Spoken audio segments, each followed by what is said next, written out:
bonsoir à tous et à toutes. On est désolé, mais malgré toute l'information que l'on fait, la publication, tout ce que l'on peut faire dans les communes environnantes, ici c'est rare parce qu'habituellement on a toujours du monde pour ces réunions publiques. Ce n'est pas le cas aujourd'hui. On fera ça correctement quand même. On va dérouler notre soirée comme on avait prévu. Et puis ça pourra apporter beaucoup de choses à tous ceux qui sont ici. Donc je vous remercie tous d'être là. Je remercie Monsieur Tomasi, c'est ça votre nom? Tomatis, pardon, qui représente la sous-préfecture du 04. Je remercie toutes les personnes qui vont intervenir en amont déjà. Donc cette réunion publique est organisée par la CLI de Cadarache. Je vous rappelle que la CLI de Cadarache est une association indépendante, qui est une association de loi 1901, qu'elle comprend des élus, des personnes qualifiées, des syndicats, et j'ai oublié quelqu'un, et des associations, pardon. Donc tout ça vous sera détaillé tout à l'heure par deux membres de la CLI lors de leur intervention. Donc cette réunion va se passer de cette manière. Il va y avoir plusieurs intervenants.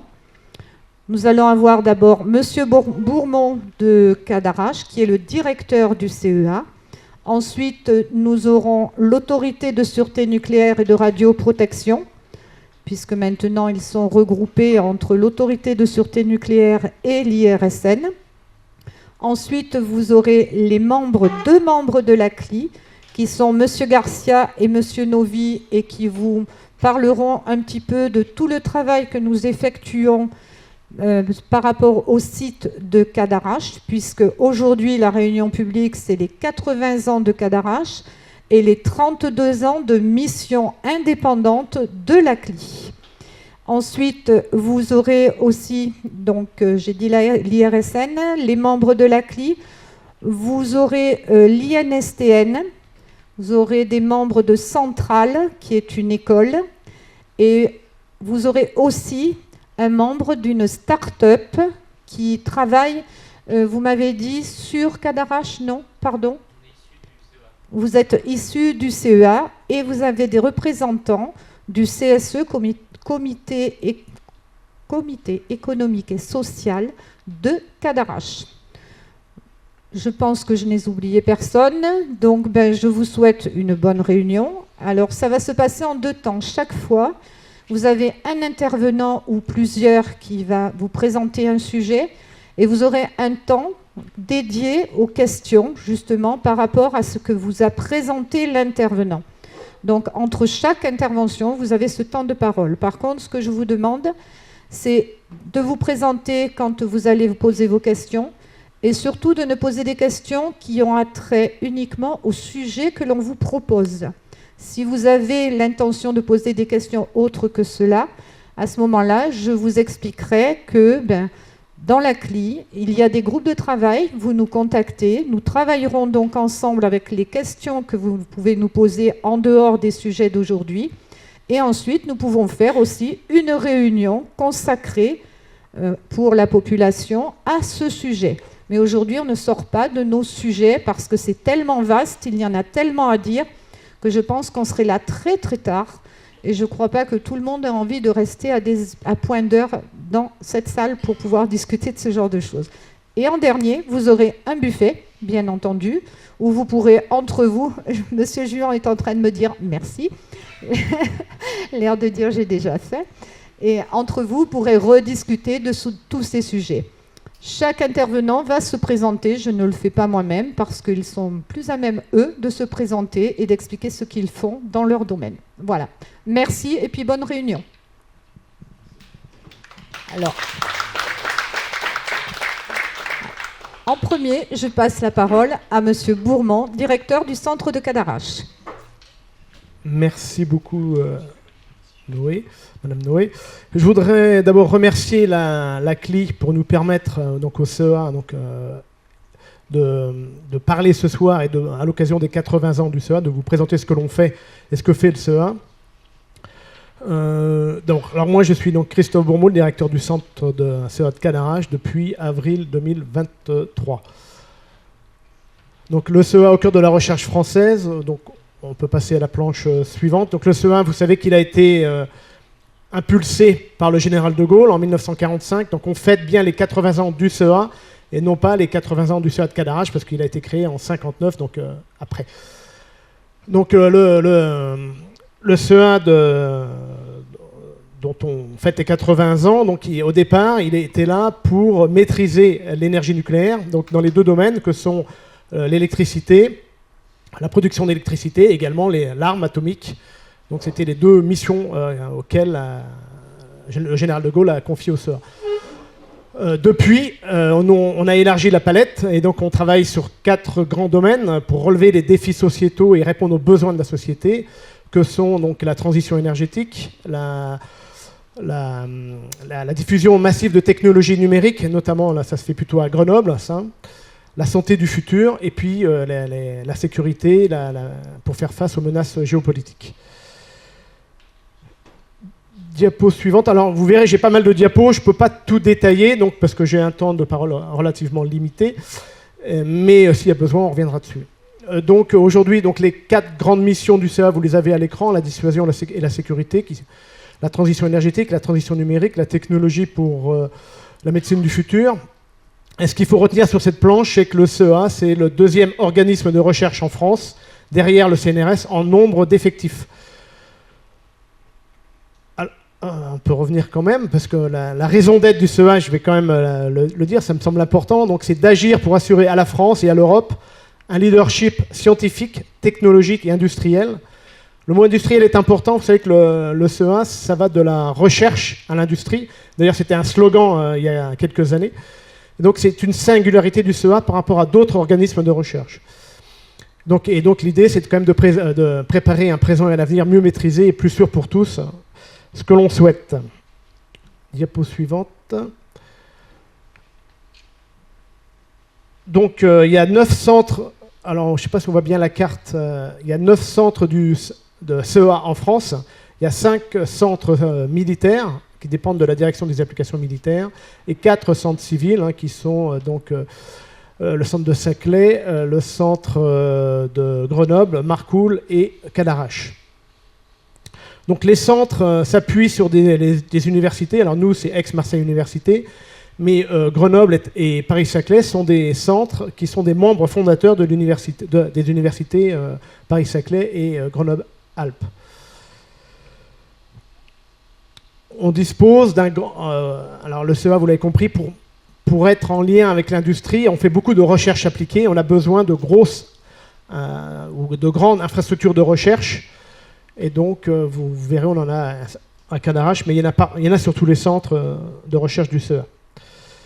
Diapo suivante. Alors, une particularité aussi, c'est que nous sommes donc à l'origine de filières industrielles importantes. Donc, on a l'électronucléaire, donc tout le monde le sait que le CEA, c'était une de ses missions premières, mais on travaille aussi sur les batteries, l'hydrogène décarboné, les biomédicaments, le calcul quantique, et on a plus de 700 partenaires industriels. Et on est, le CEA, donc on représente près de 50% de la recherche et du développement en France, avec 700 partenaires industriels. Diapo suivante. Donc, je vous parlais tout à l'heure des grandes plateformes de recherche. Donc, à Cadarache, on ne l'a pas sur la photo ici, mais vous avez la plateforme Ouest, le tokamak, dont on reparlera plus tard. Et vous avez en bas une photo avec la partie de la PRTT qui travaille sur les microalgues. Bon, vous avez bien sûr le RGH qui est en construction. Et puis les autres, ce sont des plateformes de recherche qui sont sur d'autres centres, pas sur celui de Cadarache. Diapo suivante.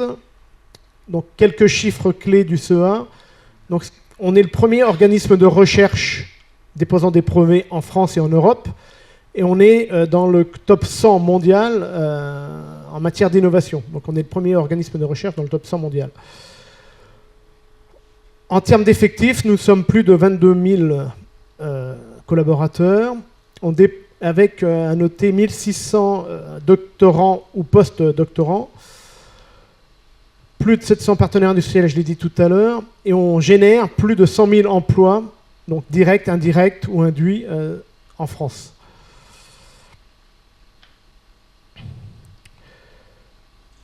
Diapo suivante. Donc quelques réussites emblématiques de la recherche du CEA. Alors moi j'en ai retenu deux. Bon, je vais retenir celles qui sont relativement récentes. Notamment on a eu le record mondial en termes de rendement de cellules photovoltaïques, avec un rendement de près de 30%. J'en avais parlé lors de mes vœux en janvier dernier. Et puis un autre record où on est... qui concerne la médecine du futur, c'est la mise en service de l'IRM le plus puissant du monde qui s'appelle EASULT, hein, j'en avais parlé également, qui permet de déterminer des images du cerveau avec une précision inégalée. Donc, et cet appareil se trouve à Saclay. Alors, mieux vaut des images qu'un long discours. Donc vous allez avoir maintenant, alors certains le connaissent, mais le film c'est l'histoire d'une aventure du CEA pour les 80 ans. D'excellence. Une recherche collective, plurielle et internationale. Au CEA, des femmes et des hommes, dans toute la France, se mettent au service de la société et contribuent à faire de la France une puissance souveraine. Ensemble, ils font progresser la science et imaginent des technologies de rupture qui révolutionneront le monde de demain. Pionniers de l'électronucléaire, qui est de sauver le premier milligramme de plutonium. ils travaillent désormais aussi sur toutes les énergies décarbonées. Ils développent également des batteries plus performantes, de nouveaux carburants et des piles à combustible pour les mobilités de demain. Pour explorer la matière de l'infiniment petit à l'infiniment grand, le CEA conçoit, construit et exploite des dispositifs expérimentaux qui allient science et technologie de pointe. Ces scientifiques cherchent à recréer sur Terre la fusion nucléaire qui se produit au cœur des étoiles pour disposer d'une source d'énergie quasi inépuisable.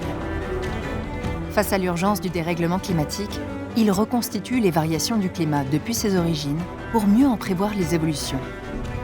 Ces hommes et ces femmes innovent chaque jour au profit de la médecine, car le CEA a marqué l'histoire de l'imagerie médicale, et c'est au CEA que se préparent les exploits de demain, des neuroprothèses et des exosquelettes pilotés par la pensée. Première mondiale à Grenoble et un immense espoir.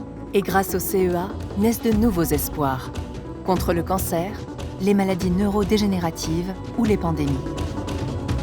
Aujourd'hui s'invente une nouvelle ère, celle d'une médecine personnalisée, une médecine préventive et prédictive.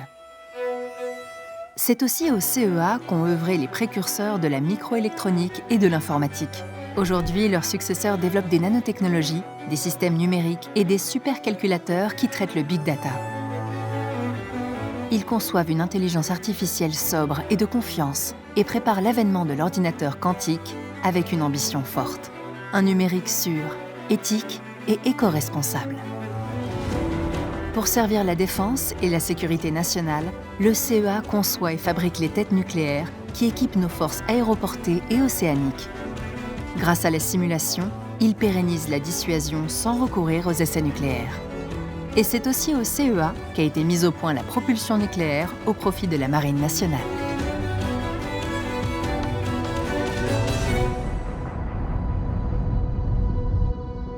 Regarder le passé, c'est aussi se tourner vers l'avenir.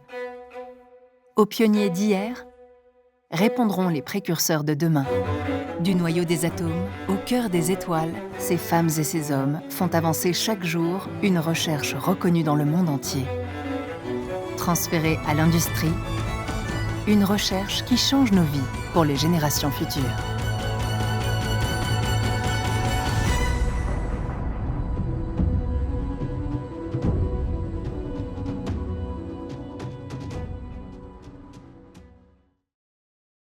Maintenant, je vais vous parler du CEA de Cadarache. Donc, le CEA de Cadarache, il a été inauguré par le général de Gaulle en 1959 avec deux grandes missions. La première, c'était le support, enfin le développement de l'énergie nucléaire pour la production d'électricité. Et la deuxième mission, c'était la conception de réacteurs nucléaires pour les sous-marins. Pour pouvoir porter l'arme développée ailleurs, donc dans le cadre de la dissuasion. Alors,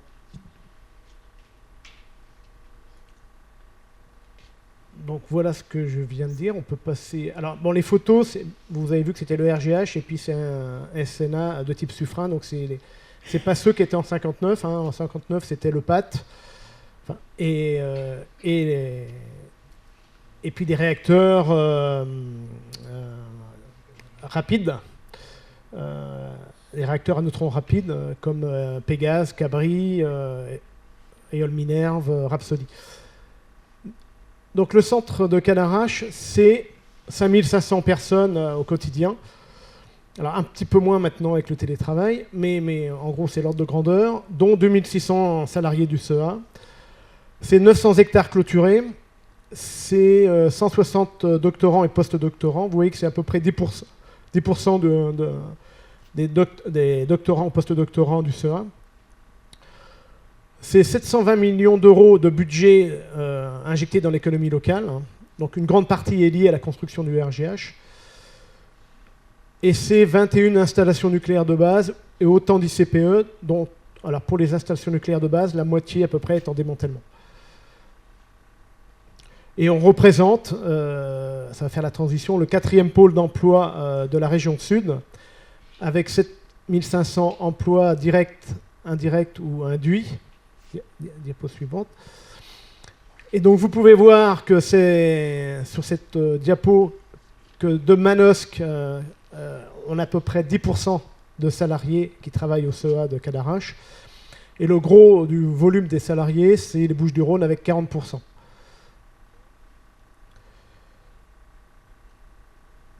Alors, peut-être juste revenir en arrière.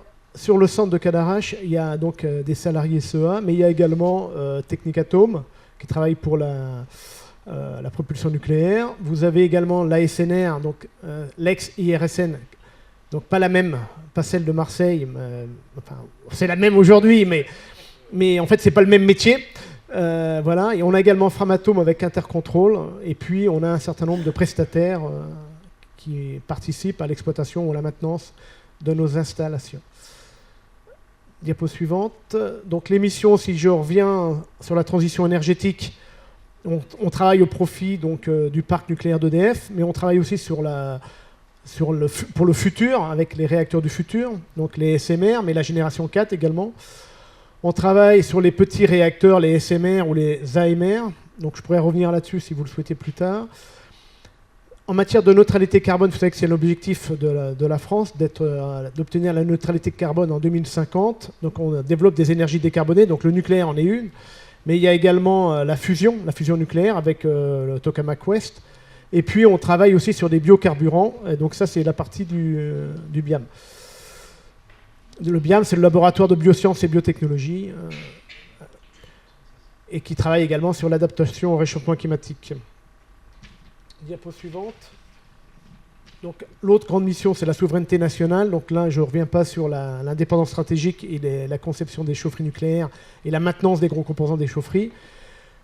Mais on peut évoquer, et ça sera le cas avec la construction, enfin la mise en service du RGH à l'horizon 2032-2034, on pourra produire de 25 à 50% des radioéléments dont l'Europe aura besoin à cet horizon-là, pour faire du diagnostic ou médical ou soigné, ou de la thérapie.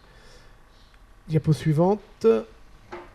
Alors, on est aussi au cœur d'un écosystème industriel, et là, ça se passe plutôt... En fait, l'idée, vous l'avez compris, le CEA, c'est de... Il ne fait pas de la R&D pour faire de la R&D, il fait de la R&D pour transfert des briques technologiques à l'industrie. Donc soit via des transferts, via ce qu'on appelle les plateformes régionales de transfert technologique. On en a une à Cadarache qui travaille notamment sur la silver economy, donc ce n'est pas des choses qu'on fait nous-mêmes à Cadarache, mais ça, ils travaillent notamment sur les biocarburants avec les microalgues. Donc ça, c'est ce qu'on cherche à valoriser. Mais ils peuvent valoriser n'importe quelle brique technologique développée sur n'importe quel centre du CEA.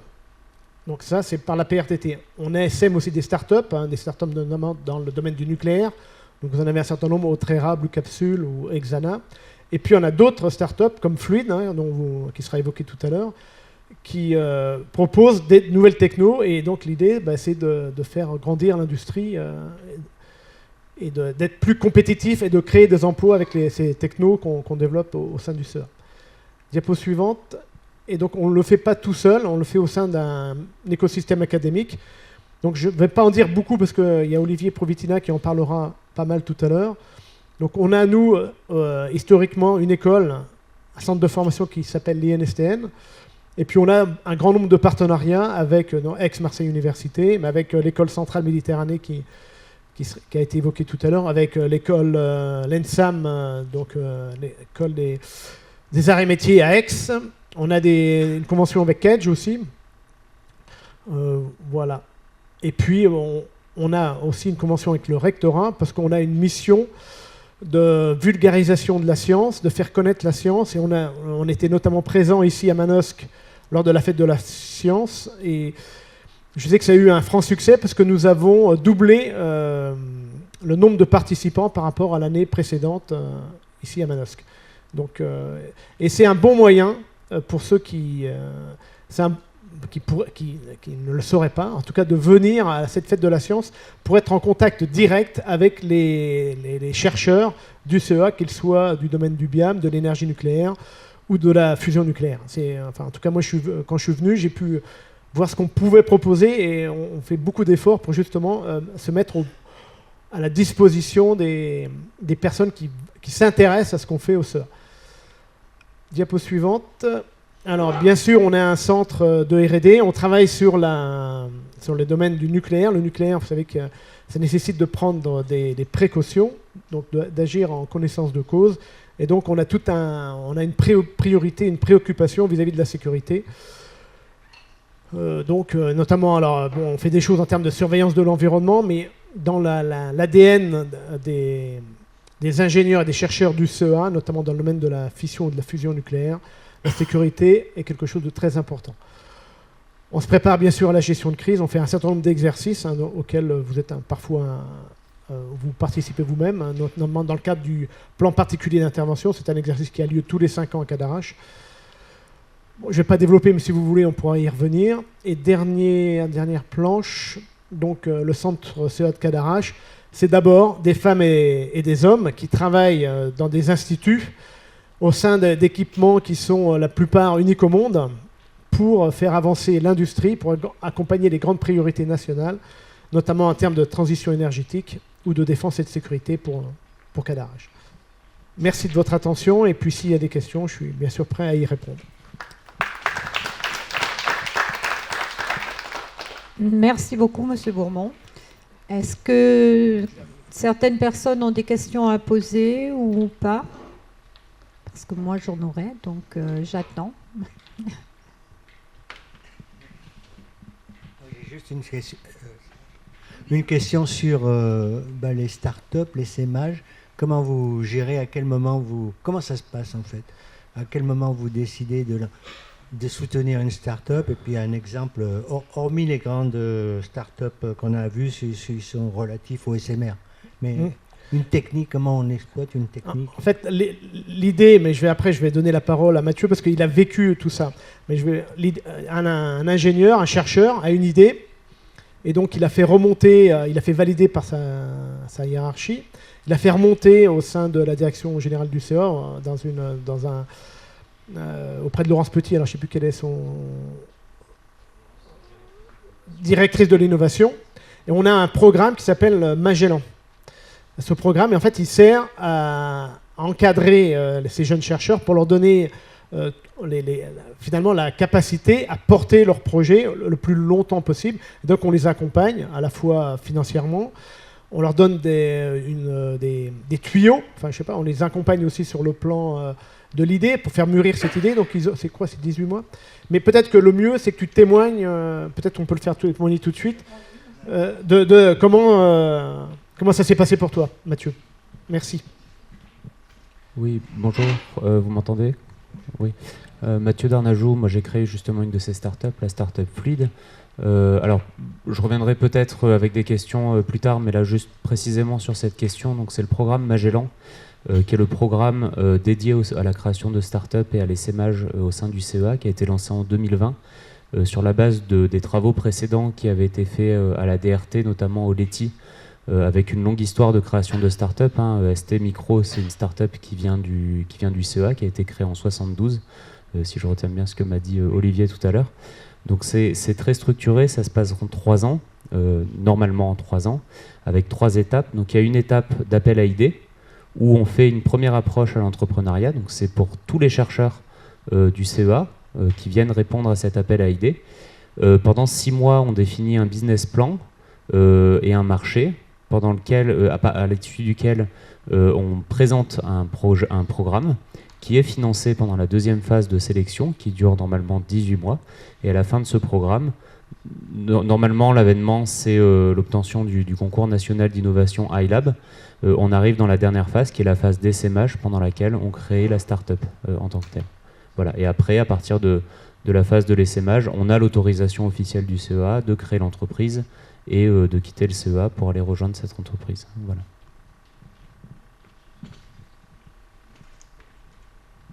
Merci beaucoup pour vos explications. De toute façon, je vous ferai certainement réintervenir après pour que vous expliquiez un petit peu votre travail. Est-ce que d'autres personnes ont des questions? Alors moi, j'en ai une, Monsieur Bourmont, vous la connaissez parce que je la pose souvent. Ça concerne le plan particulier d'intervention, tout simplement. Lors des exercices qui ont lieu donc tous les 5 ans, les communes sont concernées puisqu'on est dans la boucle, ainsi que la clé de Calaroche, mais on est dans la boucle en tant que commune. Ce qui nous interpelle et ce qui nous pose surtout beaucoup de questions au niveau municipal, c'est que la population n'est pas intégrée justement lors de ces exercices à ces exercices du CEA. Je m'explique. Si par exemple, nous on a un plan communal de sauvegarde comme tout le monde, donc dans ce plan communal de sauvegarde, il y a le volet nucléaire, ce qui est tout à fait normal, et on a aussi le système des évacuations. Or, ne pouvant pas faire participer les communes, on ne peut pas tester justement ce problème d'évacuation, parce que ces évacuations impliquent une structure importante. Déjà, mettre la population, mais ça, je pense que ça, c'est notre rôle à nous en tant qu'élus. Mais en plus, on doit, pour des bus, pour savoir comment... Sur le papier, c'est clair. Ça, il n'y a pas de problème. Depuis le temps qu'on travaille dessus, même avec vous, puisque moi, je me renseigne aussi un peu auprès de vos services pour plein de choses. Mais on n'a rien de concret. Donc, si vous voulez, cette appréhension que nous avons en tant qu'élus, la population là aussi. Donc, je pense qu'il faudrait qu'on arrive à pouvoir impliquer. La dernière fois qu'on a fait cet exercice, on n'avait pas le droit d'impliquer les écoles. Personnellement, moi j'ai pris la décision avec monsieur le maire, puisqu'on en a discuté tous les deux, d'impliquer nos écoles là-dedans. Parce qu'ils font des exercices toute l'année, mais concrètement, ils n'ont aucune notion en fait. Et je pense que si on veut arriver à une culture du risque dans une population et au niveau des enfants, il faudrait peut-être qu'on nous implique un petit peu plus. Je sais que ça ne dépend pas que de vous, ça j'en suis parfaitement consciente. Il y a les préfectures, il y a les hautes autorités, mais il faudrait qu'on arrive à travailler dans ce domaine. Voilà ma question. Alors, merci pour cette question, mais vous avez déjà répondu finalement. En fait, ça ne dépend pas de moi du tout.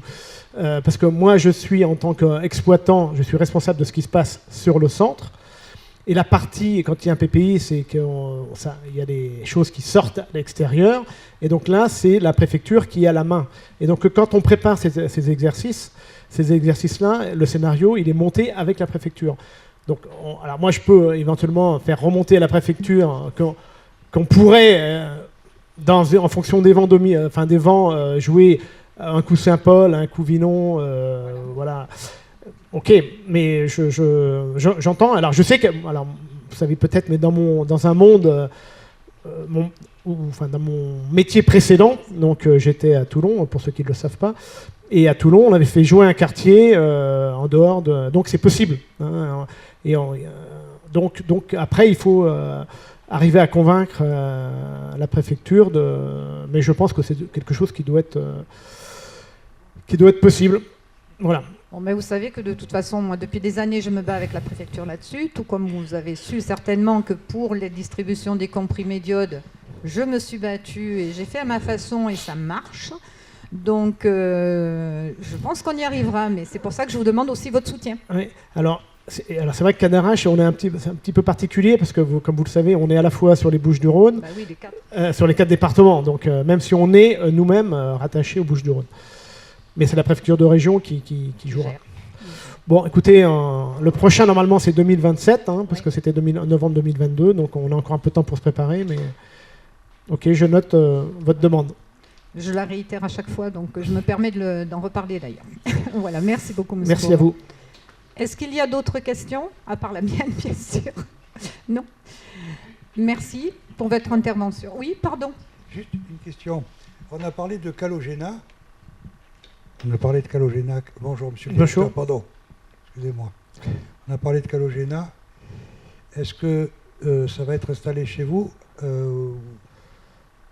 Voilà, parce qu'on parle des SMR, hein, donc là on va parler de SMR aboutis. Il y a Jimmy et Calogéna et bientôt il y en a un autre, hein, dont je ne me rappelle plus le nom.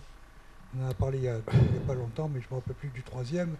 Mais Calogéna, on a parlé quand même d'une installation qui se fera à Cadarache, suite au Conseil politique nucléaire qui a eu lieu il y a quelque temps. Donc, où on en est, monsieur le directeur? Et puis, deuxièmement, il y a une autre question que je voulais poser. Je serais bien content de vous m'éclairiez. Il y a un Newark qui devait se faire à Barcoul. Enfin, j'ai espéré, hein, parce que... Et aujourd'hui, on n'en parle plus, et on parle de design et de problématiques de conception de Newark. Est-ce que vous pouvez m'en dire un peu plus par rapport au fait que quand même à Marcoule, on avait besoin de ce small reactor qui est quand même beaucoup plus gros que celui dont je vous ai parlé, qui pour nous était porteur d'avenir et de travail. Pour le CEA, je m'entends. Hein. Alors, merci. Merci pour vos deux questions. Je vais répondre à la deuxième d'abord. Newark, donc effectivement, il y a le patron d'EDF, pas l'actuel, mais le précédent, a estimé que Newark, avec tel qu'il était conçu, avec un générateur à plaques pour ceux qui suivent un peu le sujet, ne pouvait pas arriver dans les temps nécessaires de 2030. Donc on avait encore des développements à faire sur la partie du générateur à plaques. Donc le patron d'EDF a décidé de revenir à quelque chose de plus éprouvé, donc un réacteur à boucle. Donc le design de Newark aujourd'hui, c'est un réacteur à boucle, et c'est plus un réacteur à plaques. Enfin, pour le générateur de vapeur, si je ne suis pas clair, est-ce que c'est clair quand même? Enfin, vous, je vois que vous suivez, mais je ne suis pas sûr que... Donc dans un réacteur, il y a une partie cuve, et il y a une partie générateur de vapeur. Et donc, dans le premier design de Newark, le générateur de vapeur était au-dessus de la cuve. Et dans le nouveau design, il est comme les réacteurs d'EDF aujourd'hui, donc il est avec des générateurs sur le côté et pas au-dessus de la cuve. Donc maintenant, cette Newark est devenue une start-up comme les autres. Donc je ne sais pas si elle sera installée à Marcoule ou pas, peut-être que ça le sera, mais... Elle est redevenue... Avant, elle était un peu en avance. Elle a plus d'avance compte tenu du nouveau design, etc. Voilà. Ça, c'était pour Newark. Pour Calogéna, c'est une start-up qui... donc, c'est un réacteur, un SMR, qui a vocation à produire de la chaleur. Il y a donc effectivement, pour ceux qui ont lu la presse, et donc Calogéna fait beaucoup d'entrisme en disant qu'il allait s'installer à Cadarache. Le président l'a dit aussi. On en est aujourd'hui à une lettre d'intention pour voir comment, dans quelles conditions, effectivement, comment on allait travailler ensemble pour éventuellement avoir un réacteur Calogène à Cadarache, mais on n'en est que là, quoi, pour le moment. Donc,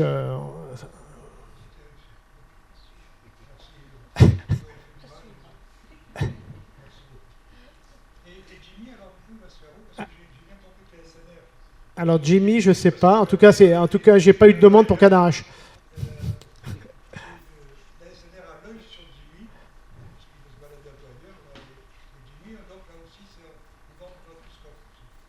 Non, Jimmy, c'est pas dans mon scope. Non. Enfin, en tout cas, pas dans le scope Cadarache. Voilà. Mais pour le enfin, attendez, on aura peut-être Calogéna, faut pas. mais il y a encore pas mal il y a plein de questions. Ça pose plein de questions. Voilà. Donc on peut pas vous en dire plus pour le moment.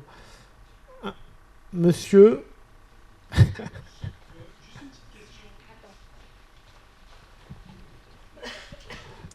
Juste une petite question. La conception des réacteurs est le cœur de métier du CEA. Alors pourquoi passer par des entreprises start-up pour effectuer ce développement et quid des financements de ces entreprises? Alors, c'est une bonne question. L'État a choisi de passer par des start-up pour essayer d'aller plus vite que ce qu'on fait d'habitude au sein d'organismes de recherche, de R&D, pour essayer de bénéficier aussi de financements privés. Donc quand l'État met 1 euro dans une start-up, la start-up doit apporter 1 euro. Donc c'est ça les principales raisons. Alors on verra si au bout du bout si ça a été une bonne chose ou pas. Ah, je vois que les questions... Je comprends pourquoi. Parce qu'on reproche à ces startups d'avoir des plannings irréalistes et trop rapides. Donc c'est pour répondre à la demande d'aller plus vite, quoi.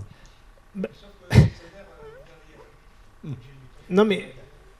C'est le principal, un des donc, grands... Calogena par exemple, il y a le groupe Gorgé derrière. Voilà. Ouais. Donc, non mais sur les plannings, je reviens sur les non, plannings. en fait, l'idée c'est effectivement d'avoir... Les SMR, ce sont des petits réacteurs, des réacteurs modulaires, a priori qui permettent, dans la conception, la fabrication peut aller plus vite. Donc c'est ça l'objectif. Alors après, qu'ils soient conçus par le CEA en conçoit, ou qu'ils soient conçus par des startups, on verra au bout du bout. Mais il y a un moment, vous savez, l'État va siffler la fin de la récréation. Hein. Et donc il y a des et donc il y a des startups qui n'iront pas au bout. Et il y en a peut-être qui vont être obligés de se rapprocher. Voilà. C'est pas Nuvea, c'est Narea. J'ai l'impression qu'ils sont au plus mal.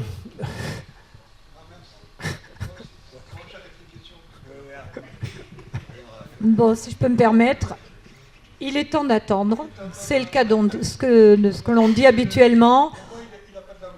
Ah, mais de toute façon, ça, je fais entièrement confiance pour M. Bourmont là-dessus. Vous posez une question, il vous répond. Ça, il n'y a pas de souci. Là-dessus, on n'a aucun problème. Donc, on va passer à la deuxième intervention, qui est l'intervention de l'ASNR, Autorité de sûreté nucléaire et de radioprotection, pardon. C'est M. Rasson, chef de la division de Marseille. Bonsoir à tous.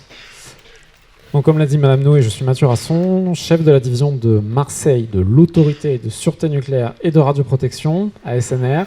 Je reviendrai un peu plus dans le détail de ce que c'est par la suite, et j'y suis depuis juin 2023. L'objectif de cette présentation, dans la perspective historique de cette réunion publique, est aussi de faire un petit peu d'histoire de ce qu'a été depuis le début jusqu'à maintenant le contrôle de la sûreté nucléaire et de la radioprotection. Donc je vais vous présenter une frise. On commence par l'histoire et ensuite je vais vous parler quand même du présent, de ce que nous sommes, de ce qu'est le contrôle actuel et ce qu'il est en train de devenir. Comme vous pouvez le voir, par rapport aux frises chronologiques, moi, ma naissance, elle va apparaître assez tard. Du coup, j'espère que vous serez assez indulgents sur le début de la frise avec moi. Une fois que cette blague a été faite, comme l'a présenté M. Bourmont, l'énergie nucléaire en France et son application civile, elle vient du CEA. Alors, je vais juste commencer par planter un décor. Je vais vous parler du contrôle de la sûreté nucléaire et de la radioprotection des activités civiles en France. La sûreté nucléaire, je vais commencer simplement par définir les termes. Donc, la sûreté nucléaire, c'est la prévention des accidents et la prévention des pollutions des installations nucléaires. Donc là, vous pensez les grosses installations, les centres de recherche, les centrales de production d'électricité, par exemple. La radioprotection, elle s'attache plus largement à prévenir les inconvénients liés au rayonnement ionisant. Et ces rayonnements ionisants sont utilisés bien plus largement que dans les installations nucléaires. Par exemple, on fait du diagnostic médical avec des rayons X, ce sont des rayonnements ionisants, et on traite le cancer avec un accélérateur de particules qui produit des rayons X, ce sont aussi des rayonnements ionisants. Donc gardez bien en tête qu'il y a un peu ces deux versions, et ces deux versants. Et autre point, je vais vous parler de sûreté nucléaire et non de sécurité nucléaire. La sécurité nucléaire, cela touche la prévention des actes de malveillance dans les installations nucléaires. Ça, c'est complètement en dehors de mon champ de compétences. Donc, on commence par une période pionnière. Invention, croissance de cet usage de l'énergie atomique à des fins civiles au sein du CEA, qui s'accompagne dans cette période pionnière par un autocontrôle. C'est le CEA qui s'occupe lui-même de sa sûreté nucléaire, avec néanmoins une structuration interne qui rappelle ce qui existe maintenant. Il existait une commission de sûreté des installations atomiques, au sein de laquelle il y avait un fonctionnement à 3 parties. Une personne qui propose un projet, qui devient l'exploitant nucléaire. Une personne autre qui détient une compétence technique pour croiser le regard du projet de l'exploitant, c'est la partie expertise, et ensuite une personne qui va décider d'avancer dans ce projet. C'est la décision, en structuration tripartite. Nous allons y revenir par la suite. À partir de là, un jalon 1963, création décret INB pour installation nucléaire de base, c'est le premier texte réglementaire qui encadre ce que sont les installations nucléaires de base en France. Et c'est sur ce texte fondateur que va se construire tout le reste. Je vous parlais de la phase pionnière dans laquelle le CEA s'autocontrôlait. 1973, c'est l'État qui reprend la main de ce contrôle et qui le fait entrer dans son pouvoir régalien, avec la création du SCISN, que certains aussi appellent le zinzin. Voilà, c'était son surnom. Et SCISN, pouvoir régalien de l'État qui décide et qui contrôle. Néanmoins, pour assurer le contrôle de la sûreté nucléaire et de la radioprotection, on a, dès le début, besoin de 2 piliers, un troisième qui se construit progressivement. Le deuxième pilier, bien évidemment, c'est la compétence technique, pour aller challenger, revoir, améliorer le dossier porté par l'exploitant. Et c'est le CEA, à cette époque, qui conserve cette compétence, avec la création d'une branche particulière qui s'appelle l'IPSN en 1976. Je parlais d'un troisième pilier pour assurer un bon contrôle de la sûreté nucléaire et de la radioprotection, c'est la transparence. Et en matière de transparence, on voit tout à la fin de cette ligne, 1980, la création des commissions locales d'information, et je suis sûr que vous reviendrez dessus par la suite. Deuxième étape,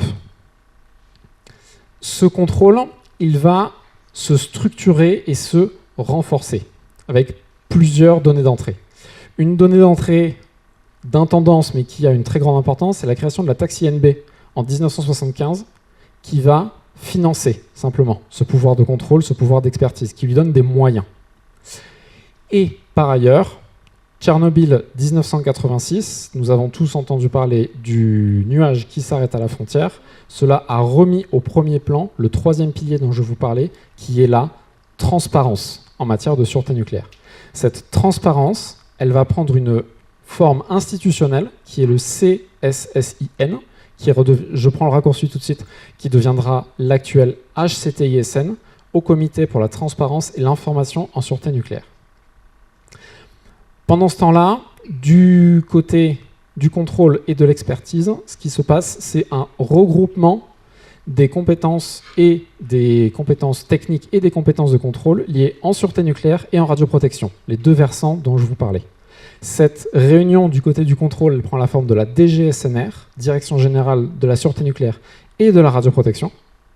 Et autre versant, du point de vue de l'expertise technique, par la création de l'IRSN, l'IPSN ne traitait que de sûreté nucléaire, IRSN, R pour radioprotection, qui provient de l'OPRI, que j'ai sauté au milieu. Donc, fin de cette période-là, nous avons la DGSNR, qui est une direction générale ministérielle, l'IRSN, un expert technique, un établissement public à intérêt commercial, qui a une compétence technique en sûreté nucléaire, en radioprotection, et Du point de vue de la transparence, CSSIN et ANCLI, Fédération des CLI, qui se crée pour animer et fédérer le réseau des différentes commissions locales d'information qui ont été créées autour des différents sites nucléaires. Et j'en viens à la troisième et dernière phase. Donc, comme dans toute frise historique, le découpage en phases est d'une certaine manière un petit peu arbitraire, mais voilà, le découpage que nous avons retenu pour cette présentation. Je commence par la loi TSN 2006. TSN pour transparence et sûreté nucléaire. Je commence par la transparence, donc sécurité. Bon, sécurité, on retiendra sûreté parce que c'est plus facile pour la clarté de l'exposé. 2006, création du HCTICN, comme je vous le disais, au comité transparence et information en sûreté nucléaire, qui, encore une fois, renforce un acteur qui est garant de la transparence dans ces matières-là. Acteur qui est garant et dont le rôle est de s'assurer que tous les acteurs remplissent bien leurs obligations sur ce sujet-là. Les acteurs étant l'exploitant nucléaire et les autorités de contrôle. Du côté des autorités de contrôle, il y a toujours l'IRSN, et la DGSNR devient autorité de sûreté nucléaire, ASN. Ce qui change entre les deux, c'est le statut administratif de l'entité de contrôle. D'un service ministériel, nous devenons une autorité administrative indépendante. Et ce terme d'indépendance, il signifie que nous ne répondons pas directement au pouvoir exécutif. Nous ne répondons pas au gouvernement. Notre tutelle, c'est l'OPEX, nous avons vu sur les slides précédentes, qui est un office parlementaire. L'office parlementaire d'évaluation des choix scientifiques et techniques. Donc voici pour l'ASN et l'IRSN. C'est le fonctionnement que vous connaissiez jusqu'à la fin de l'année 2024, avec l'ASN qui autorise, qui contrôle, en s'appuyant sur l'IRSN, son appui technique, qui réalise de la recherche et de l'expertise. 1er janvier 2025, par une loi de 2024, ces deux entités ont été regroupées dans cette fameuse ASNR, dont je vous parlais en début, Autorité de sûreté nucléaire et de radioprotection. Et c'est... Alors, j'anticipe la transition, je vais entrer dans le détail de l'ASNR, simplement pour figer quelques figures qui sont célèbres dans cette historique. Nous commençons avec Jean Bourgeois, qui a été qui a porté la composante expertise dans toute la frise que je vous ai présentée de ses débuts à l'IPSN, et une autre très grande figure qui est André-Claude Lacoste, qui a été le premier président de l'ASN et qui a porté avec lui justement la création de cette autorité administrative indépendante.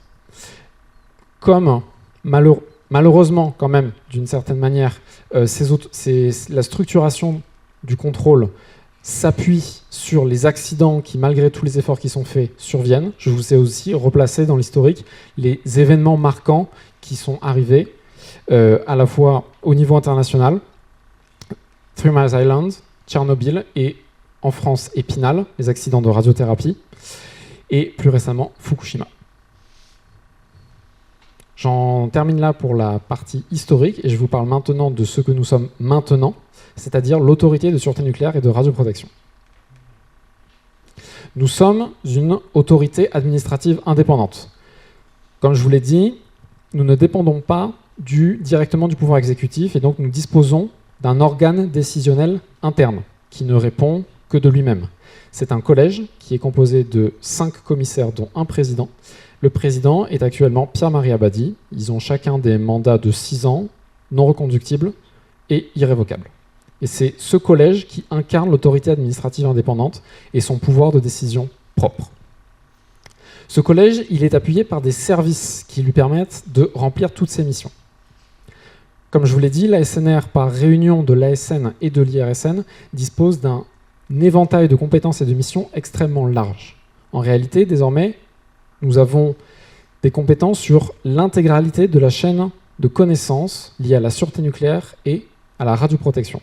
Nous partons de la recherche, donc la production de cette connaissance. Comme le disait M. Bourmeau, il y a des installations de recherche de l'ASNR sur le centre CEA de Cadarache.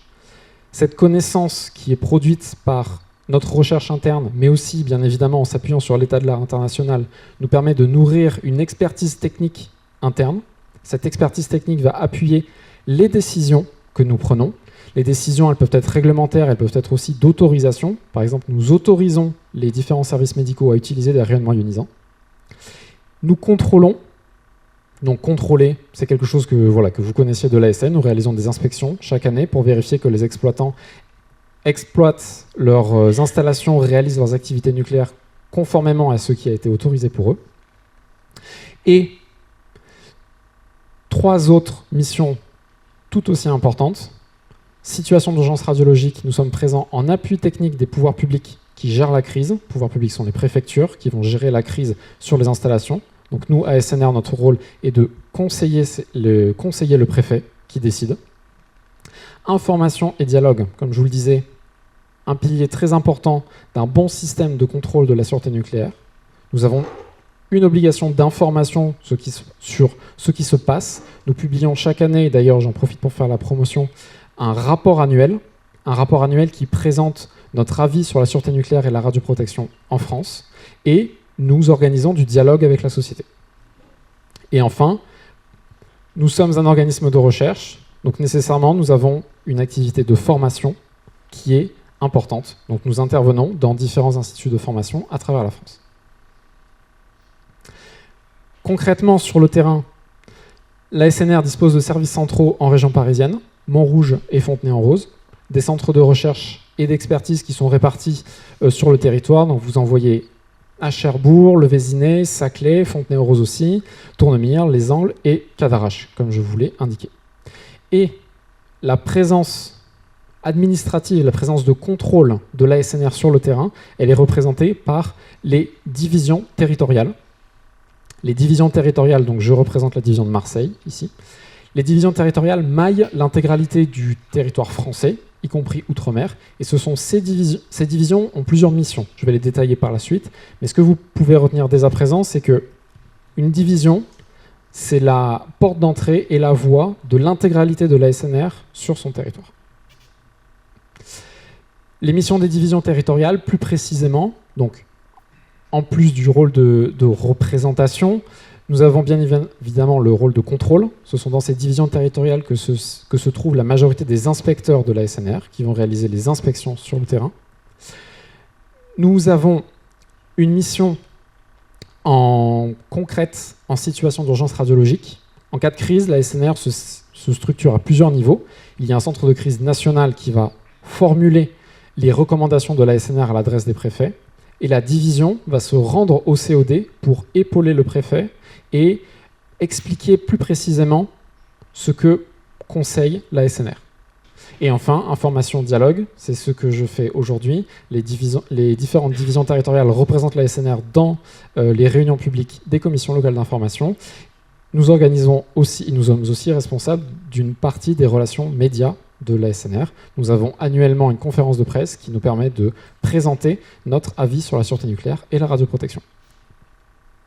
Merci pour votre attention et je suis à votre disposition pour vos questions. Si je peux me permettre de compléter ce que vous venez de dire au niveau de l'information, vous faites aussi, au sein de la CLI, des réunions dès qu'on vous le demande sur des sujets bien précis que nous communiquons, nous, à la population avec les explications correspondantes. Donc ça, c'est vraiment aussi une partie information du public, de la société civile. Donc c'était pour compléter ce que vous avez dit, M. Masson. Est-ce qu'il y a des questions ? Est-ce qu'il y a eu des situations d'urgence ? Des exemples de situations d'urgence dans lesquelles vous êtes intervenu en soutien au préfet ? Je ne sais pas. Alors, à la division de Marseille, à l'échelle nationale, nous avons régulièrement des embryons de situations d'urgence qui n'ont, à ma connaissance récemment, jamais conduit au gréement complet de l'organisation de crise de l'ASNR. Je parle à des incendies qui surviennent malheureusement assez régulièrement en zone non nucléaire des centrales de production d'électricité d'EDF. Donc ça, ce sont des situations qui sont des embryons. Ils conduisent à déclencher le système d'alerte générale de l'ASNR. Système d'alerte générale, c'est un outil extrêmement puissant qui est déclenché par les exploitants ou par nous-mêmes dans certaines situations et qui conduit à faire sonner tous les téléphones de l'intégralité des inspecteurs de l'ASNR pour inspecteurs, excusez-moi, et bien sûr les parties aussi d'appui technique qui gréent le centre technique, les équipes mobiles qui vont sur le terrain pour faire des mesures et qui assurent par foisonnement que l'ASNR sera capable de gréer une équipe de crise compétente pour traiter chaque situation. Donc voilà pour donner quelques exemples. Merci, Monsieur Rasson. Est-ce qu'il y a d'autres questions? Non? Merci beaucoup. Nous allons passer aux membres de la CLI, c'est-à-dire Monsieur Novi et Monsieur Garcia, qui vont nous expliquer quelles sont les missions de la CLI, bien entendu, en sachant que la mission première, c'est l'information du public, et ils vont vous expliquer le travail que nous effectuons avec le CEA, avec l'ASNR, pardon, j'ai du mal à m'y faire, et ensuite avec toutes les autres entités. Bonjour, mesdames et messieurs. Alors, on va passer rapidement pour expliquer ce que c'est la CLI, mais au fur et à mesure, au départ, Maïté Noé vous a déjà donné des infos. Voilà, elle a été créée pour celle de Cadarache en 1993. Monsieur Rasson, tout à l'heure, a expliqué que le démarrage des CLI était précédent. Et ça avait démarré un petit peu avec une lettre du Premier ministre Pierre Mauroy. Elle est devenue association loi 1901 en 2006, après la parution de la loi Transparence Sécurité Nucléaire du 13 juin 2006.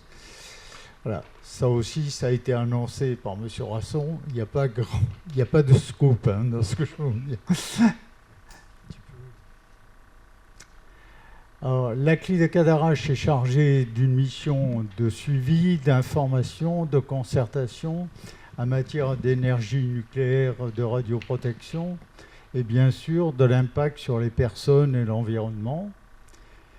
Cette mission s'applique uniquement à des installations, les INB, vous savez ce que c'est maintenant, vous en avez entendu parler plusieurs, sur Cadarache, ITER et l'ionisateur industriel de Gamaster qui est à Marseille sur le centre, le marché des Arnavaux. Le financement, alors ça c'est important, parce que s'il n'y a pas d'argent, ça ne fonctionne pas. Il est assuré par les collectivités territoriales et là principalement par le département des Bouches-du-Rhône. Et une partie très importante aussi nous est attribuée par l'ASNR. La composition de la CLI Cadarache, il y a 30 élus, 8 représentants d'associations de protection de l'environnement, 7 représentants des syndicats, et il y a des personnes qualifiées, alors ce sont souvent d'anciens collaborateurs de Cadarache, mais aussi de professions médicales. On a un médecin qui est envoyé par l'ordre des médecins des Bouches-du-Rhône et d'intérêt économique. Et là, on y tient beaucoup. Tous les membres de la CLI sont bénévoles. Le fonctionnement de la CLI. Alors, c'est présidé par Didier Réau, qui est vice-président du conseil départemental des Bouches-du-Rhône. La vice-présidente, c'est Maïté Noé, elle nous a présenté tout à l'heure la réunion. C'est la pièce maîtresse un petit peu de la CLI Cadarache. Les travaux de la CLI alors, sont organisés autour de 3 commissions. Il y a 2 commissions environnementales et techniques. Celle du CEA qui est présidée par Jean-Louis Garcia, qui va intervenir après moi, et moi qui suis son vice-président. Il y a une commission environnementale et technique ITER qui est présidée par Alain Maillat, et vice-président, c'est Jean Gonella. Ensuite, il y a une commission d'information du public, avec Brigitte Delcroix, présidente, Frédéric Pinatel, vice-président. Et nous avons 2 collaborateurs précieux, Sylvie Méchouche, qui est attaché à la direction, et puis Eric Amerigo, qui est notre chargé de communication. Et la radioactivité, le risque nucléaire sont des sujets bien spécifiques. Je me suis arrêté à inquiétude, quelquefois il y a la peur, suivant ce que c'est. La clique Cadirache se nourrit de la diversité de ses membres, parce qu'en effet, il y a des ingénieurs, des techniciens, médecins, beaucoup de syndicalistes quand même. Voilà. Et elle fait circuler l'information entre les experts et le public. Et il faut pour ça s'adapter aux médias et se rendre accessible. Ce n'est pas toujours évident. On le voit parce qu'une réunion publique comme ça, pour moi, ce n'est pas une grande réussite. Il y a peu d'assistants. Alors, la CIP, qui est la commission d'information au public, elle produit plusieurs médias, les supports papier, les magazines Click Info, les Click BD. Alors, vous avez des exemplaires en entrée, là, vous avez dû voir en entrant. Il y a des supports numériques, le site internet, les réseaux sociaux, les mini-vidéos. On communique avec la presse. On organise 3 réunions publiques annuelles pour chaque site. Une pour chaque site, il y en a 3 dans l'année. On participe à la fête de la science sur Marseille, Aix et Manosque. On intervient auprès de l'enseignement et du public. Et dans 2 jours, on a justement une intervention qui s'appelle Parlons nucléaire qui va se tenir à Manosque. Voilà. On va passer à la partie plus technique. Pour ça, je passe le micro à Jean-Louis Garcia. Ok, donc moi je vais vous présenter le travail de la commission environnementale et technique, des commissions. Comment on bosse, comment on arrive à suivre un peu. Parce que la mission de la CLI, c'est donc le suivi des installations nucléaires de base. Donc pour cela, il faut avoir quelques billes quand même, donc il faut pouvoir travailler, mais ça c'est bien l'orientation transparence. Donc il y a 2 commissions techniques. Il y a une commission technique ITER et il y a une commission technique CEA. Elles ont les mêmes missions, sauf que ITER c'est une grosse installation, une grosse INB on va dire, qui est actuellement en chantier, alors qu'au CEA, comme on l'a dit, ça représente 21 INB, dont la moitié en démantèlement, en assainissement-démantèlement, et un chantier RJH et un projet en cours de réalisation, c'est le futur centre de secours, donc CIRCE, qui sera rattaché à une installation nucléaire. Donc la problématique sont un peu différentes, mais bon, on travaille de la même façon. Alors sur quoi on s'appuie pour l'objectif, notre objectif à nous, c'est de bien connaître le fonctionnement de façon à communiquer via la CIP que Armand vous a présenté précédemment sur ce qui se passe à Cadarache. Donc on s'appuie sur d'abord les bilans annuels qui sont fournis. Le premier c'est fourni par l'exploitant qui fait un rapport transparence et sécurité nucléaire. Et donc c'est le TSN ainsi que le rapport environnemental qui est fourni annuellement par le CA de Cadarache. Donc le rapport TSN, ça rapporte tout ce qui s'est passé dans l'année écoulée sur l'aspect sûreté. Donc effectivement l'état des installations, les moyens mis en œuvre par le CA pour maîtriser la sûreté des installations, les événements significatifs qui ont dû se produire, et les transports et tout autre sujet intéressant à la sûreté. Il y a le bilan annuel et le rapport environnemental, ça regroupe toutes les mesures que réalise le CA, soit au sein de ses installations au niveau des rejets, soit au niveau de l'environnement. Ça représente 10 000 mesures, je pense. Donc l'autre source d'information importante pour nous est le bilan annuel établi par l'autorité de sûreté nucléaire et de radioprotection qui évalue la sûreté de toutes les INB de France. Et ce document est communiqué à la CLI. Il est présenté en plénière, réunion plénière par la SCNR en présence de l'exploitant CA Cadarache. Donc ça nous fournit tous les éléments de réponse que la CLI peut se poser, quoi. Donc merci, slide après. Alors, Au-delà de ce suivi, la CLI participe aussi aux consultations publiques. Il y a enquête publique préalable au décret, comme par exemple en 2025 sur le démantèlement de l'INB 22 Pégase, qu'on aperçoit difficilement sur la photo. Mais en 2024, on a traité le démantèlement de l'INB 39 Mazurka et précédemment EOL Minef, le magasin central des matières fissiles, MCMF, et de Phébus. Donc, vu le nombre d'installations qui sont en assainissement démantèlement, on a effectivement du travail régulier chaque année, puisqu'il y en a à peu près tous les ans. Donc ça veut dire analyser des dossiers conséquents qui sont aussi en mairie et pouvoir exprimer la position de la CLI sur ces différents projets à venir et les actions à conduire. Donc il y a aussi des enquêtes publiques en cas de modification de décision de la SNR, comme par exemple en 2023 le décalage de la mise en service de Circé. Et précédemment, on a eu aussi à répondre dans le cadre de la station de traitement des déchets, l'INB 39, des déchets solides. Vas-y, passe.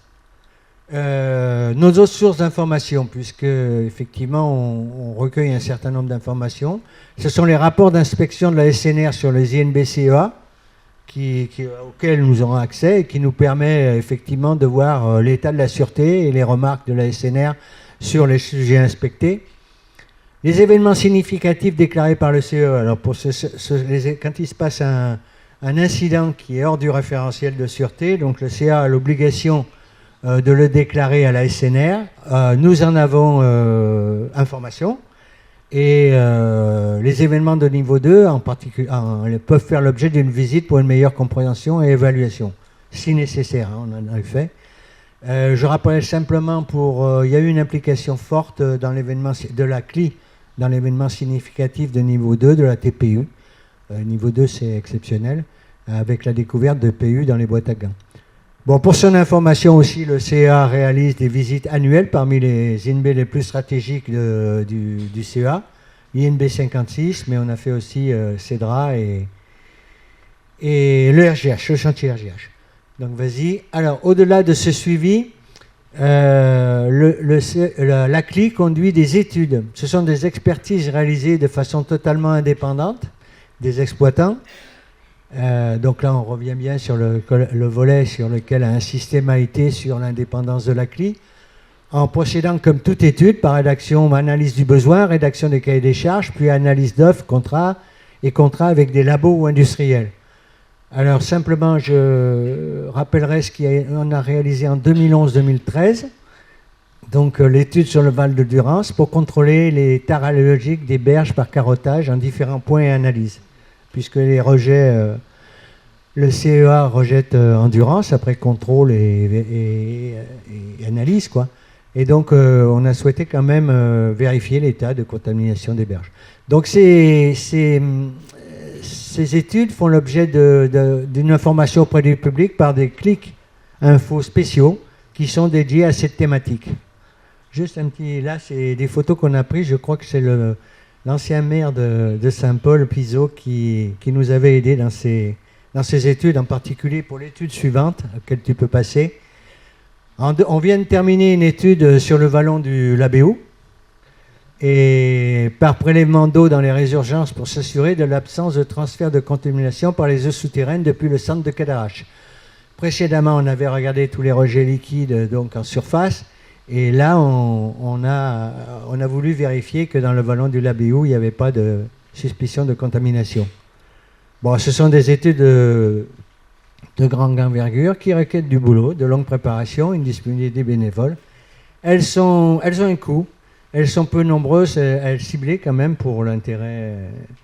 La dernière que je citerai, c'est une enquête, c'est des études techniques qui ont réalisé. Je citerai simplement une enquête sur moins technique, mais plutôt communication, enquête sur la perception du centre de Cadarache et le risque associé auprès de la population de Vinon sur Verdon qui avait été réalisée il y a quelque temps. Donc je vous remercie, c'est terminé. Alors, Jean-Louis, je vais juste compléter, après je te laisse parler. Je vais juste compléter ce que tu as dit. Il faut bien penser que si on peut faire des études, pour les personnes qui ne connaissent pas trop le fonctionnement, On fait des demandes spécifiques à l'autorité de sûreté nucléaire et de radioprotection. J'ai du mal à mettre le R derrière. Hein. Ça fait 17 ans que je dis toujours ASN, donc voilà.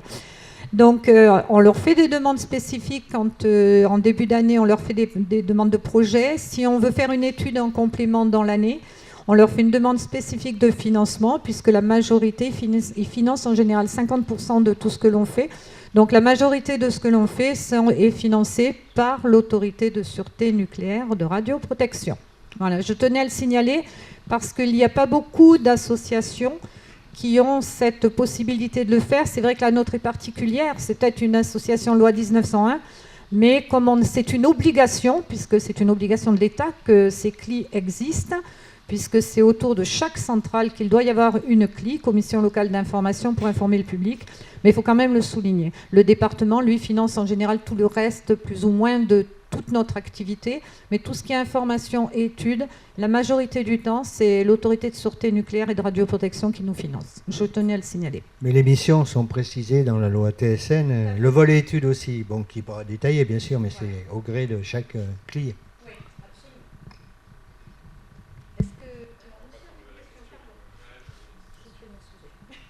absolument. Merci beaucoup pour les détails sur toutes ces études. Juste en 2 mots, les conclusions du coup de ces études, s'il vous plaît. Voilà. Alors, on revient. Oui, c'est une bonne question quand même. Bon alors, donc en fait, si vous voulez, nous, on se voulait s'assurer de la non-influence, non-impact sur l'environnement. Donc sur l'étude Durance, effectivement, les échantillons qui ont été prélevés dans les sédiments des berges à Durance n'ont pas décelé de marquage radiologique qui pourrait provenir de l'activité du CA Cadarache, à l'exception d'une zone restreinte qui est la sortie du vallon de la Bête et son exutoire vers la Durance, où il y a un léger marquage, mais qui n'a aucune conséquence, je dirais, sur les personnes c'est très faible. Ce sont des niveaux très faibles et qui n'ont pas d'incidence sur d'effet sur les gens qui pourraient aller se promener par là-bas, quoi. Et là, sur les résurgences, effectivement, bon, c'est une étude qui a été un peu longue parce qu'il n'y a pas toujours de l'eau. Hein. Ces dernières années, les résurgences, elles ne donnent pas toujours. Mais on a fait des prélèvements à des périodes, l'année dernière, il y avait pas mal d'eau. Non, on n'a pas décelé de radioactivité. Voilà, donc ça fait beaucoup de travail, mais ça conforte effectivement le fait qu'il n'y a pas de radioactivité. Et pour l'étude sur la perception des risques de Vinon-sur-Verdon, c'est moi qui étais tuteur donc, de la personne qu'on avait, donc on a travaillé ensemble. Eh bien, le résultat, c'est que la majorité des gens, ils habitent Vinon, ils travaillent la plupart sur Cadarache. Donc, l'information ne les intéressait pas, déjà, et d'une. De deux, la population, c'était il y a quand même quelques années, il y a bien 7, 8 ans, même plus, une dizaine d'années qu'on a fait cette étude. Hein. Et les gens n'étaient pas informés, ils ne s'inquiétaient pas. Et en fait, quand on a reposé les questions quelques temps après, là, ils commençaient à demander des explications. Mais les explications, il aurait fallu leur porter à domicile, en fait. Ce n'est pas par les réunions publiques, ce n'est pas par les clics info, par ce qu'on fait. Eux, ils voulaient que l'on réponde à leurs questions personnelles. Un petit peu comme dans les mairies, quand un rosier gêne le voisin, il faut que ce soit le maire qui le fasse enlever, quoi. C'est le même principe. Il faut aller chez eux pour vraiment les impliquer. Et c'est de là qu'on avait changé aussi notre façon de travailler à la CLI. Et puis depuis quelques années, on essaye. Puis grâce à notre chargé de com, à Eric et puis à Sylvie, on arrive à changer de façon. Bon, le résultat n'est pas probant pour l'instant, mais je pense qu'il faut battre le fer, hein, parce que de toute façon, on n'a pas le choix. Mais les gens n'étaient pas autant intéressés. Et puis en fait, ça ne les inquiétait pas énormément.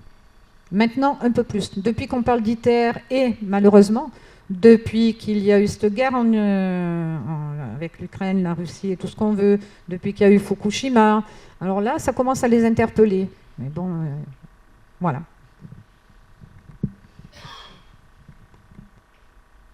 Il y a d'autres personnes qui veulent poser une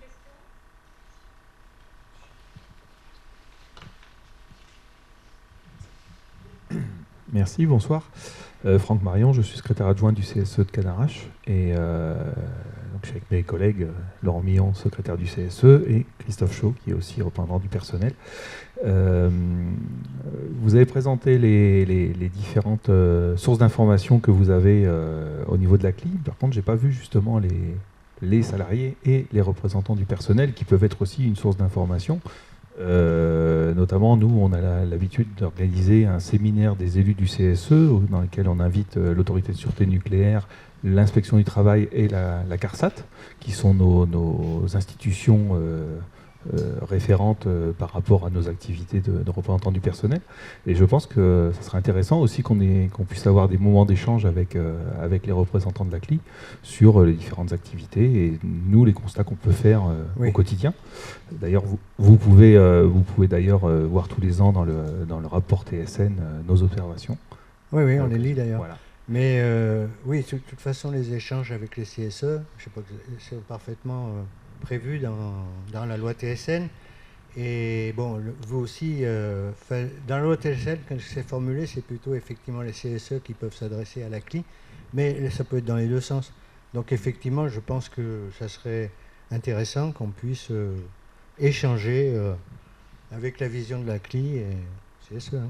On est toujours ouvert parce que les salariés, c'est aussi des citoyens et leurs familles sont dans l'environnement direct du centre, donc c'est très important. Et deuxième question... Si je peux continuer à répondre à cette question, je vous en ai parlé tout à l'heure. J'en ai parlé à Christian, qui fait partie donc, de votre groupe, là, qui travaille. Et ce que je lui ai proposé, c'est que vous contactiez justement ma secrétaire de direction, donc Sylvie, que vous lui demandiez un moyen de se rencontrer. Et on a des groupes de travail, justement là-dessus. On a un groupe de travail qui est présidé par la personne qui est assise à côté de vous, en plus. Donc je pense essayer, rapprochez-vous de la CLI et on organisera justement une réunion et on essaiera de travailler sur des sujets avec vous et quitte à faire une réunion spécifique dans ce domaine au public. Mais rapprochez-vous de la CLI et on pourra faire quelque chose. Volontiers. Et j'ai une deuxième question. Est-ce que vous considérez que le financement de la CLI est suffisant pour l'ensemble de vos activités ? Et qu'en est-il de la taxe INB ? Est-ce qu'elle pourrait vous permettre d'améliorer vos financements ? Alors, les financements, on arrive à travailler parce que nous, on est quand même une CLI privilégiée par rapport aux 35 CLI, aux 33 CLI de France, qui, elles, n'ont pas les mêmes moyens. Mais la taxe INB n'a jamais été versée, donc... à l'ANCLI, l'Association nationale des CLI, qui ensuite devait le faire descendre vers les CLI. On se bat avec M. Delalonde, qui est le président de l'ANCLI. Je fais partie du bureau de l'ANCLI aussi, je suis vice-présidente de l'ANCLI. Donc on se bat avec M. Delalonde là-dessus. Chaque année, on remet ça sur la table. Que ce soit au niveau, on en reparle avec la SNR, on en reparle avec le gouvernement. Et on n'a aucune réponse. Oui, c'était prévu. Mais depuis que ça a été prévu, on n'en a jamais vu la couleur, si je peux m'exprimer ainsi. Et je vous garantis que c'est vraiment un point d'ancrage qu'on veut garder parce qu'il va falloir qu'on y arrive, parce que ce n'est pas tout à fait logique que ce soit les départements qui financent, alors que cette taxe, ou les départements ou même les autorités, parce que cette taxe a été mise en place au départ pour financer justement la création des CLI et le fonctionnement des CLI. Donc, bien qu'on ait déjà les départements, les autorités, on a les régions, on a les communes, parce que toutes les communes du PPI financent aussi un petit peu, au moins par rapport à leurs moyens, mais je pense que c'est quelque chose qui va... Il faut continuer à se battre là-dessus, mais je vous garantis, c'est très compliqué.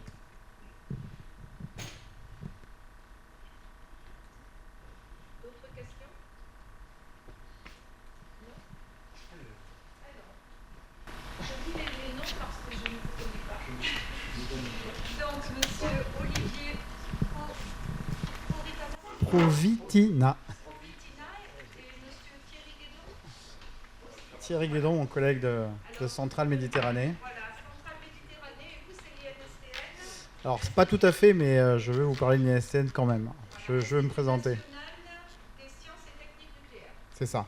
Nous, on est venu vous parler des jeunes, en fait. Donc, quelle action on mène en collaboration avec les établissements d'enseignement supérieur, de manière un peu générale, pour faire de la formation, de l'enseignement, et puis essayer aussi d'être attractif sur nos territoires pour que des jeunes viennent s'implanter et viennent construire des entreprises qui vont être florissantes. On peut passer à la planche suivante, s'il vous plaît. Alors, d'une manière générale, l'enseignement au CEA, c'est un petit peu complexe, là, mais en fait, ce qu'il faut retenir, c'est que vous avez l'Institut national des sciences et techniques du nucléaire qui contient toute l'expertise dans l'ingénierie pédagogique, c'est-à-dire qu'il met en place des parcours de formation, qui soient de formation continue pour des salariés ou de formation initiale pour des nouveaux accédants et des diplomations. Alors, à côté, vous avez des unités qui ne sont pas à l'INSTN, mais qui sont au CEA, qui, elles, font de la recherche ou du support à la recherche, et qui vont développer, les salariés vont développer de l'expertise, de la connaissance scientifique ou de la connaissance technique, et qui vont, ce savoir, vont le mettre à disposition de l'INSTN pour soit les parcours, les programmes développés directement par l'INSTN qui peut diplômer, soit pour aider les établissements d'enseignement supérieur qui sont nos partenaires à mettre en place ces parcours chez eux. Alors je ne parlerai pas dans cette présentation de ce que l'on fait au niveau des établissements du secondaire, qui est plutôt du ressort de l'unité de communication dans le domaine de la culture, sciences et société. La fête de la science en fait partie, par exemple. Et je ne parlerai pas non plus de la formation du personnel même du CEA, qui est plutôt du ressort des ressources humaines, du service des ressources humaines. Bon, après, si vous avez des questions, on pourra y répondre. Planche suivante, s'il vous plaît. Alors, l'enseignement au CEA, on a à peu près 168 enseignants qui peuvent intervenir sur un total de 4250 heures d'enseignement. Donc, c'est quand même assez conséquent. Ça, c'est les résultats pour l'année 2024-2025. Et la répartition dans les instituts de recherche ou de support à la recherche, vous l'avez dans ces deux camemberts là, et vous voyez quand même la direction des énergies, qui est la direction un peu historique de l'activité du CEA, contient le maximum en nombre d'enseignants ou d'enseignants ou en nombre d'heures d'enseignement. À côté de cet enseignement, vous avez d'autres activités que l'on peut mener en lien avec les étudiants. C'est l'apport de sujets concrets, comme cas d'étude. Par exemple, vous avez un sujet sur une problématique technique ou scientifique qui va être donné aux étudiants comme sujet d'étude pour que les étudiants proposent des solutions. Et nous, après, on confronte ces solutions à ce que nos propres ingénieurs ou nos propres chercheurs vont pouvoir apporter comme solution. Alors, là, deux exemples. Ce qu'on appelle le cas fil rouge, le Challenge Open Innovation, ce sont des études plutôt économiques, socio-économiques. Et on peut donner, et je crois que le cas de Fluide en fait partie, donner le cas d'une start-up, d'une future start-up, à étudier à des jeunes élèves de l'école de commerce qui s'appelle Kedge Business School, qui vont donner des propositions en termes de solutions, de marchés à ouvrir, etc. Alors c'est très intéressant pour les étudiants, pour les élèves, c'est très intéressant aussi pour nous parce que ça nous permet d'avoir un regard extérieur qui va apporter un éclairage sur nos propres techniques, nos propres dispositifs. Ensuite, on peut intervenir auprès des élèves, des jeunes élèves, pour les aider justement à réfléchir et accomplir leurs projets professionnels. Et donc, par exemple, auprès des arts et métiers sur le campus d'Aix-en-Provence, on peut intervenir pour présenter aux élèves les différents métiers du CEA, les éclairer un petit peu sur ces métiers-là. Et puis, on peut même faire de l'accompagnement individualisé. Alors là, c'est sur des interventions des ingénieurs du CEA, où on peut accompagner un élève, essayer de lui donner des clés pour réfléchir à son projet professionnel, parce que même les jeunes, quand ils arrivent dans une école d'ingénieurs, surtout des écoles généralistes comme les arts et métiers par exemple, n'ont pas forcément une idée très précise de ce qu'ils veulent faire après, et donc on essaye de leur donner un éclairage pour les faire choisir leur future carrière. On a d'autres exemples, comme avec Centrale Méditerranée, où on a des journées culture scientifique pour les premières années qui viennent d'intégrer l'école. Alors, il y a historiquement dans le domaine de la fusion nucléaire, mais cette année, on a ouvert aussi des journées scientifiques dans le domaine de la fission. Alors là, sur 3 jours, on a des experts qui viennent donner des cours à ces élèves. Et la 3e journée se passe sur le centre de Cadarache, où ils viennent faire des visites et on leur présente le centre et les installations. Et puis, au-delà de toutes ces interventions, on accueille aussi les élèves pour leur stage, pour leur alternance. On accueille des doctorants, des post-doctorants, et je vais donner un petit peu la répartition en nombre. On peut passer à la planche suivante. Alors, l'unité d'enseignement, donc l'INSTN, qui contient donc les experts dans l'ingénierie pédagogique, elle va mettre en place de la formation continue, Et il y a à peu près 80 sessions par an de formation qui correspondent à peu près à 800 à 900 apprenants qui sont formés. Ce sont soit des salariés du CEA, soit des industriels. Les domaines de prédilection de ces formations, c'est le domaine du pilotage de réacteurs, de la radioprotection ou de la sûreté et de la sécurité nucléaire. On a des formations diplômantes également, donc qui donnent lieu à l'attribution de diplômes spécifiques INSTN. On a un diplôme de technicien supérieur en radioprotection et on a un diplôme d'ingénieur spécialisé en génie atomique. Si on passe à la suivante, voilà le détail, c'est à peu près une vingtaine de diplômés en technicien supérieur en radioprotection et à peu près une trentaine pour le génie atomique. Et puis on a d'autres diplômes qui ne se passent pas à l'INSTN, qui se passent dans les établissements d'enseignement supérieur et qui sont cohabilités par l'INSTN. L'INSTN reconnaît l'intérêt de ces diplômes et y apporte également, si besoin, un soutien dans la mise en place de l'ingénierie pédagogique. Donc il y a par exemple une licence professionnelle en radioprotection qui est dispensée sur la Ciotat, qui dépend d'Aix-Marseille Université, et puis un Master 2 en génie des procédés nucléaires et un Master 2 également en instrumentation et mesure.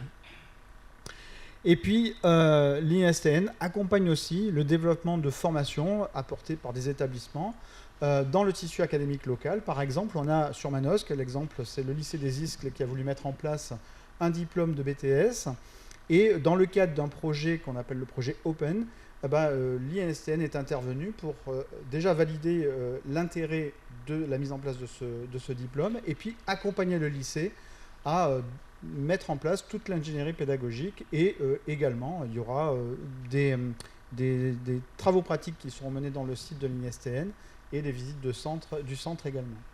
Et puis il y a un autre diplôme aux arts et métiers par exemple qui est le master spécialisé ingénieur en sûreté qui a aussi bénéficié de l'apport de l'ingénierie pédagogique de l'INSTN. Plage suivante, s'il vous plaît. Alors maintenant, pour attirer les jeunes justement sur nos territoires, qu'est-ce qu'on fait? Alors, déjà, on a des offres, des offres de stage, des offres d'alternance, des offres de doctorat, de post-doctorat, et on intervient dans les forums. Les écoles et les universités mettent en place des forums chaque année. On intervient et on a nos salariés qui peuvent intervenir, donc on appelle ça des ambassadeurs qui viennent parler de leur métier, parler du CEA et parler des offres qui sont à pourvoir. Dans certains cas, des forums peuvent faire l'objet aussi de parrainage. Alors parrainage, ça veut dire qu'on va être un peu plus mis en visibilité. Ça veut dire aussi qu'on va accompagner, c'est souvent les associations d'étudiants qui montent ces forums, donc on va accompagner les associations d'étudiants pour le montage.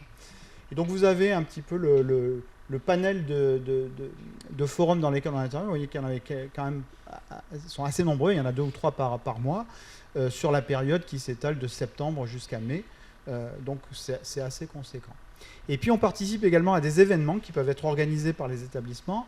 Par exemple, les arts et métiers mettent en place un hackathon qui s'appelle Invent for the Planet. Alors là, sur un week-end, ça part du vendredi jusqu'au dimanche. On challenge les étudiants pour qu'ils inventent des solutions qui peuvent intéresser le monde du futur en solutions contre le changement climatique, par exemple.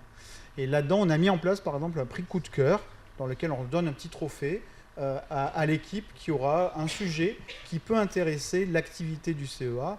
Alors là, cette année, par exemple, il y a des équipes qui ont travaillé sur des solutions en lien avec les microalgues. On a la plateforme microalgues, donc on fait bénéficier ces élèves du prix coup de cœur. Et derrière ça, on les fait rencontrer les experts, en l'occurrence les experts de microalgues, avec lesquels ils vont échanger, ils vont présenter leurs solutions, et puis les experts vont pouvoir leur dire si la solution elle est viable ou s'il y a besoin de faire des études un peu plus poussées. Vis-à-vis de Kedge, par exemple, on a une manifestation qui s'appelle les Halles de l'innovation. Alors là, c'est dans un lieu particulier, on va amener des inventions du CEA qui sortent des laboratoires du CEA, qui pourraient faire l'objet d'innovation, c'est-à-dire d'aller sur le marché pour créer soit des startups, soit du transfert de technologies vis-à-vis d'industriels déjà existants.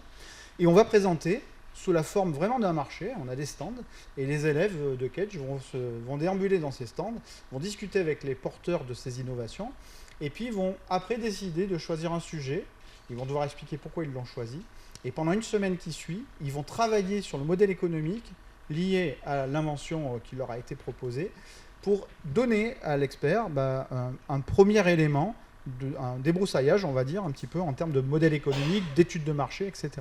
Donc c'est très formateur pour les étudiants, mais c'est aussi très intéressant pour le chercheur qui a apporté une solution pour laquelle la maturité encore en termes de marché est loin d'être acquise. Et puis on a d'autres interventions comme le job dating alternance, on va proposer nos offres d'alternance.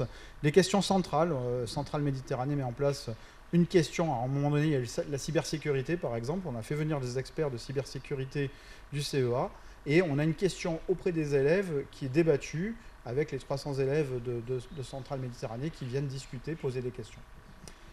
On peut passer à la planche suivante. On a également des visites, on accueille très régulièrement les étudiants et les responsables des parcours. Vous voyez, hein, là aussi, ça s'étale d'août à juin, et on a à peu près 2 à 3 dans le domaine de l'enseignement supérieur. Il y a d'autres visites, bien entendu, j'en parle pas ici. On peut passer à la planche suivante. Et puis, enfin, on fait du partenariat avec les établissements, on va conventionner.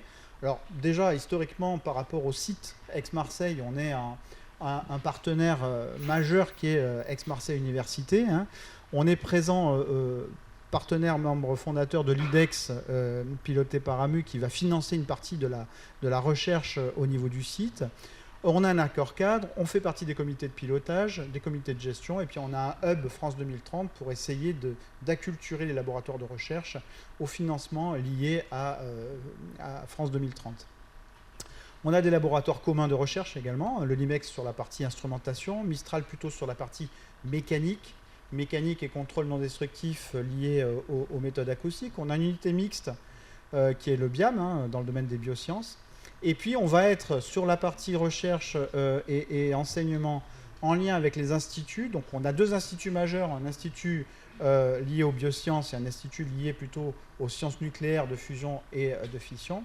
Et puis en termes d'innovation, on est en lien avec la CISAM, qui est la Cité de l'innovation et des savoirs d'Aix-Marseille, et on est membre, non pas fondateur, mais partenaire du pôle universitaire d'innovation, qui regroupe un petit peu toutes les innovations qui sont faites sur le site et qu'on essaye de porter sur les marchés. Et puis on est dans les différents conseils d'école et de campus, et chaque fois que l'occasion... Alors la manière dont on s'y prend, c'est qu'on fait connaissance, on travaille ensemble pendant 2-3 ans, et puis au bout d'un moment, quand on sent que c'est pérenne et qu'on se projette, on va conventionner et décider d'être dans la vie, dans la gouvernance des établissements pour apporter notre soutien.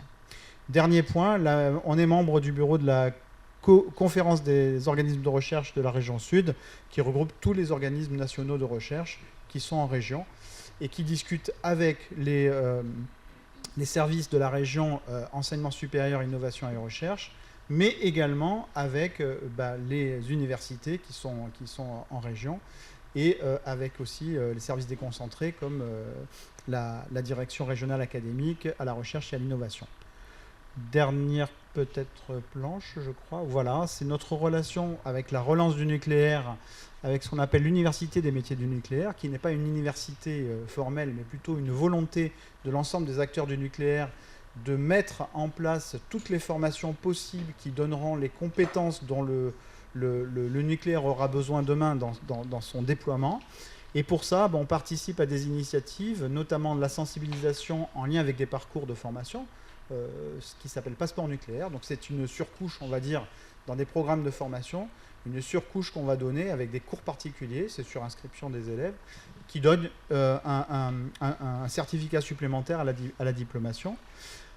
J'ai parlé déjà des projets, et puis également les bourses de l'UMN, qui sont donc des bourses qui vont aider certains élèves. Alors là, ça peut dépasser le cadre de l'enseignement supérieur, puisqu'on travaille avec le lycée Jean Perrin, par exemple, sur Marseille, et ça va du CAP jusqu'au niveau BTS, où on va apporter un petit financement à des élèves qui sont méritants et qui ont des besoins, comme pour acheter un ordinateur ou aider à passer le permis parce qu'ils vont devoir se déplacer, etc.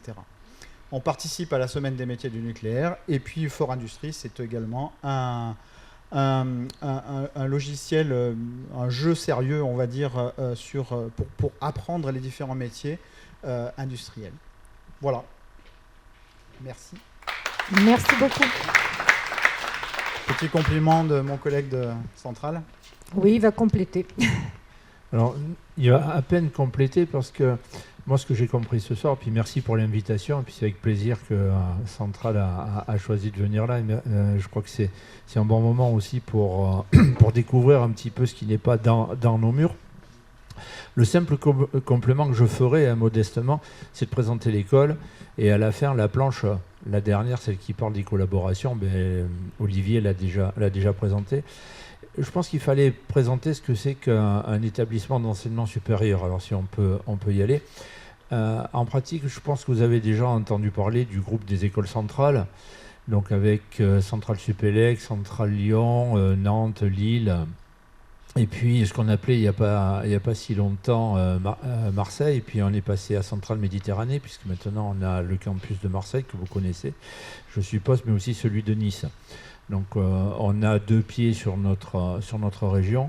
Et puis on n'oublie pas en fait les centrales en Chine, en Inde, et puis aussi pas loin de l'autre côté de notre mer Méditerranée à Centrale Casablanca.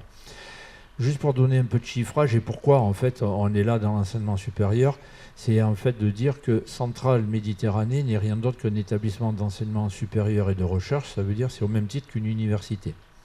Donc on est un petit peu plus petit en volumétrie, mais on fait exactement les mêmes métiers et on nous connaît essentiellement par la production d'ingénieurs. Donc c'est ça en fait qui est notre connaissance et notre force de frappe.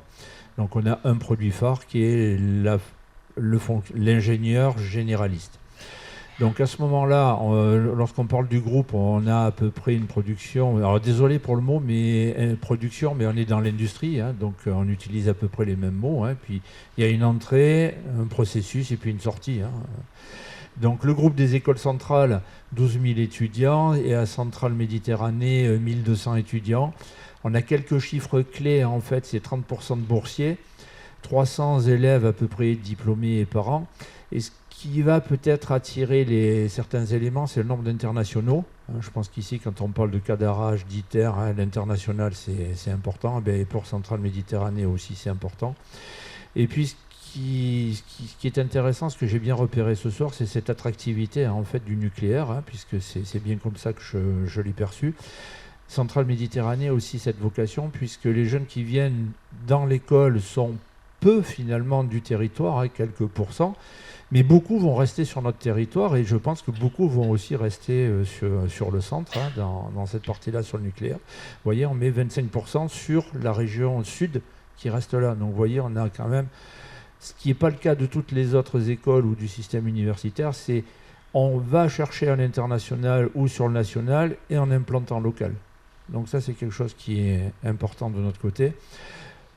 On va dire, si on raisonnait en entreprise, hein, vous avez ces chiffres-là, 2 campus, une centaine d'enseignants-chercheurs, presque une entreprise à 200 personnes. Donc voilà notre capacité en termes de RH.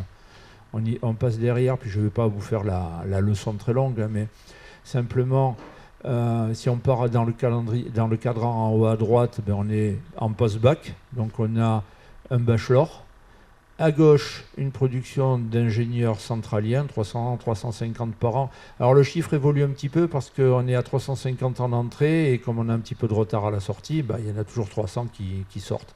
Donc dans 2-3 ans, on sera à 350 plus en entrée et 350 en sortie. On a un peu de stock. La partie Graduate School en bas à gauche, ce sont les niveaux master. Et puis il y a les niveaux doctorat, donc il y a le collègue qui parlera tout à l'heure, là, qui est passé chez vous, hein, qui a fait la start-up et qui est passé en master, donc tous les niveaux doctorat on les fait. Un Central Digital Lab, une formation qui est plutôt positionnée à Nice sur de l'intelligence artificielle, et des masters qui sont essentiellement avec l'université, donc à MU. Je vais rester un peu sur le cadre à droite parce qu'il y en a un qui est intéressant, c'est le master spécialisé en cybersécurité qui est fait en partenariat avec l'école de l'air et le CEA. Alors je ne sais pas pourquoi il n'y a pas le logo ce soir. C'est peut-être la traversée de la rivière qui a fait que le logo a sauté tout à l'heure. Je vous redonnerai les planches avec ce qui vont bien. Bon, grosso modo, la jauge, 1200 élèves quand même, un bac plus 3 et bac plus 8.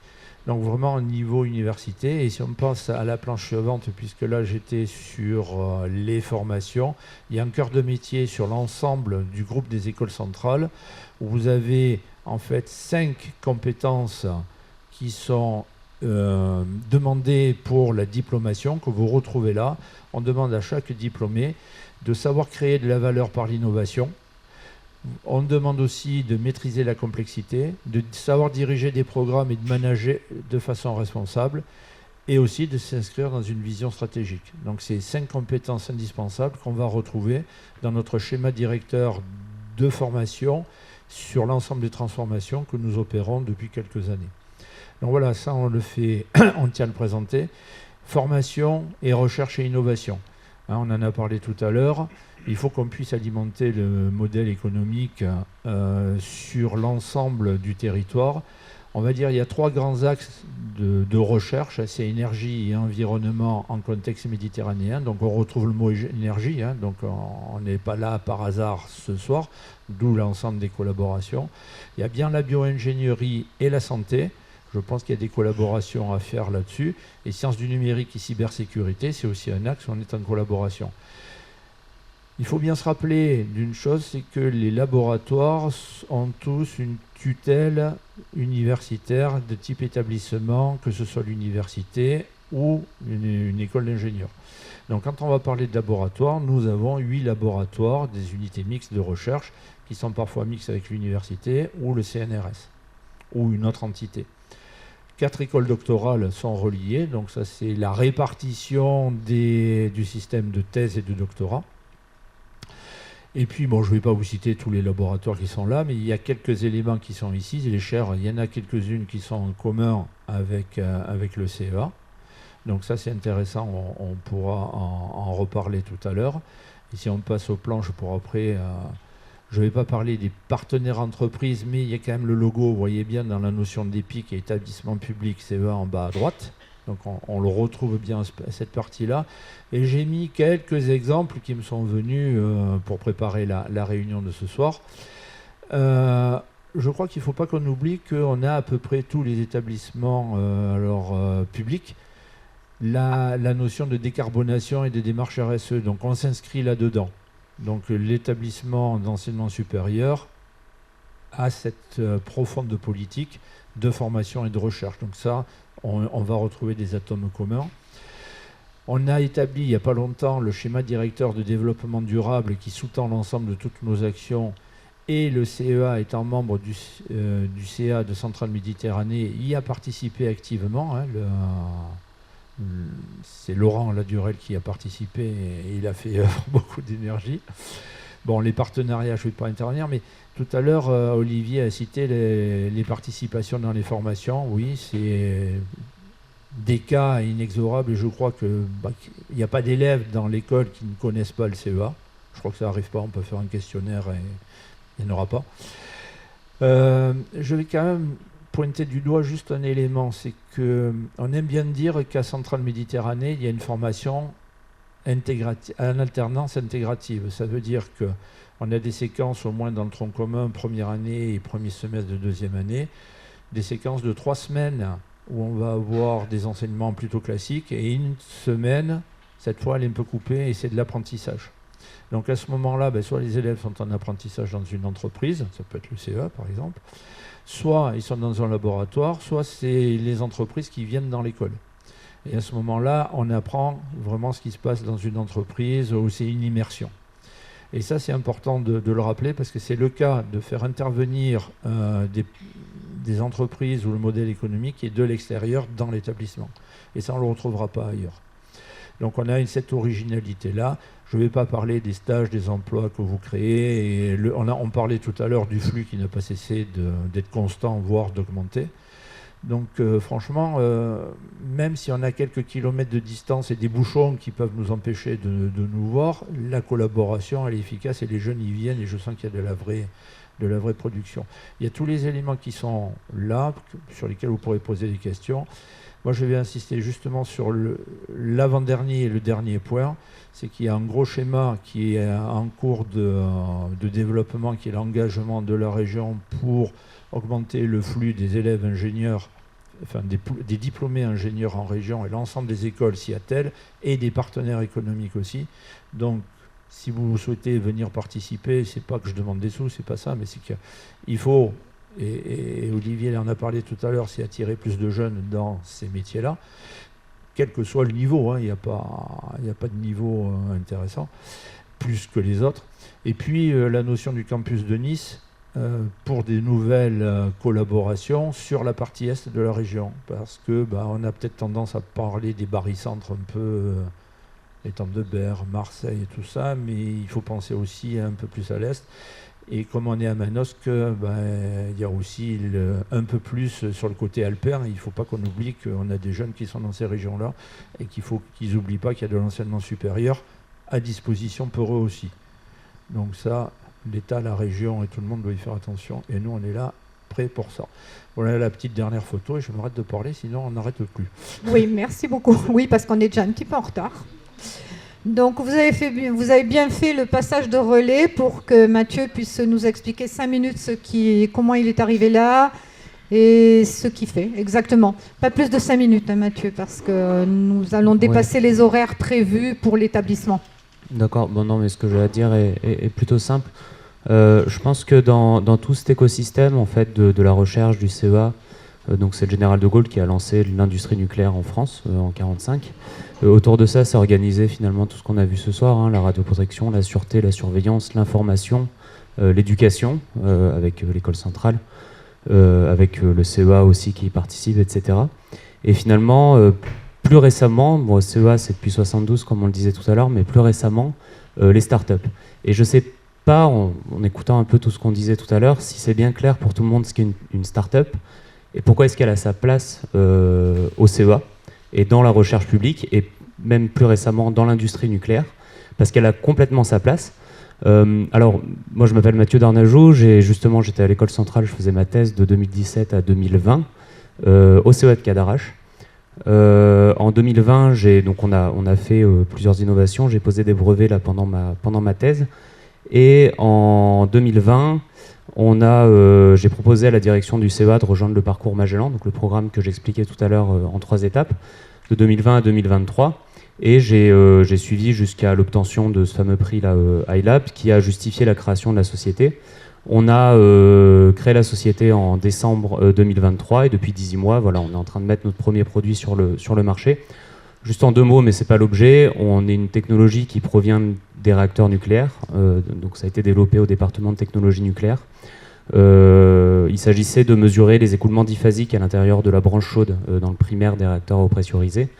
On a mis au point un scanner donc, qui vient de la technologie des hôpitaux, mais au lieu d'utiliser des rayons X ou de la résonance magnétique, on a utilisé des électrodes et via des excitations électriques, on peut reconstruire une image de ce qui se passe à l'intérieur de la canalisation, ce qui permet en fait d'anticiper les défauts dans les canalisations industrielles.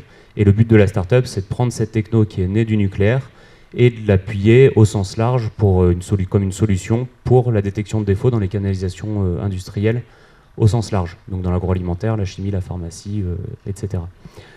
Alors, pourquoi est-ce que c'est une start-up qui a créé ça? Pourquoi est-ce que ce projet n'a pas pu être généré depuis le CEA? Pourquoi c'est pas le CEA qui a créé un produit pour le mettre sur le marché? Et bien, premièrement, le CEA, c'est pas sa mission. Le CEA, c'est un EPIC qui fait de la recherche, n'a pas vocation à créer des produits qui ont pour but d'être mis sur le marché. Et aussi, alors je ne sais pas si vous êtes familier avec cette échelle, je vais essayer de tenir en 5 minutes, hein. Ça va être court.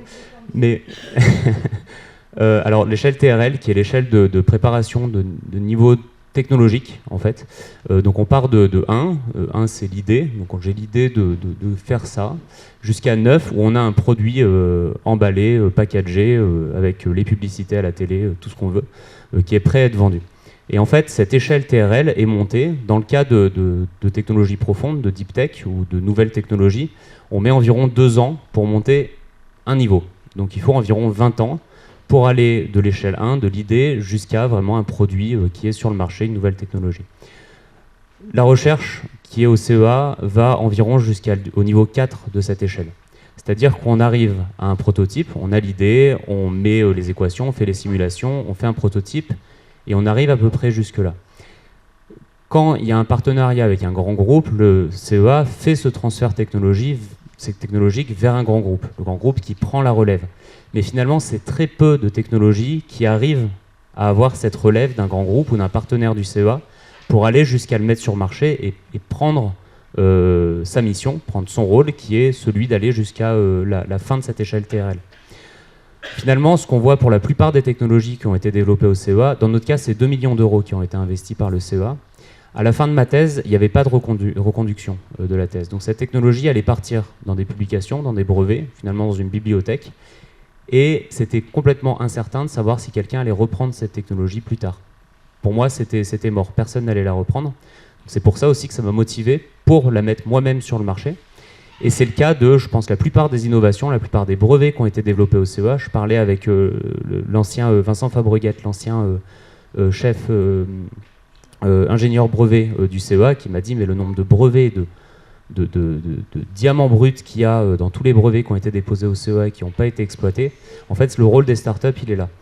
De passer de cette échelle 4 à l'échelle 7, 8, pour lesquels c'est beaucoup plus facile pour un grand industriel ou un partenaire de racheter la société, de racheter les droits et de le mettre sur le marché. Voilà. Alors, pourquoi les chercheurs ne sont pas capables de le faire en tant que tel? Pourquoi l'organisation du CEA n'est pas capable, à partir de l'échelle 4, pour aller plus loin? Vous me direz, mais on pourrait monter plus haut au CEA sur cette échelle. Finalement, il y a beaucoup de notions d'IP, de mettre un modèle d'affaires, un business model, d'avoir des financements, de déposer des brevets, de faire du recrutement technique, du recrutement spécialisé, mais pas que technique, justement, pas que des chercheurs, mais du recrutement de marketing digital, des commerciaux, etc. Et tout ça, c'est une petite équipe qui se forme. Si on met sur un point précis, une technologie précise, toute la mise en œuvre du CEA au sens large, en fait, il y a tellement d'inertie que ça ne se met jamais en place. Concrètement, ça n'existe pas. Et finalement, c'est ce passage de cette petite échelle de la start-up jusqu'à la grande échelle, jusqu'à ce qu'on arrive à prouver qu'il y a un marché et une valeur pour ce produit qui a été développé, que finalement, la start-up qui arrive à prouver qu'elle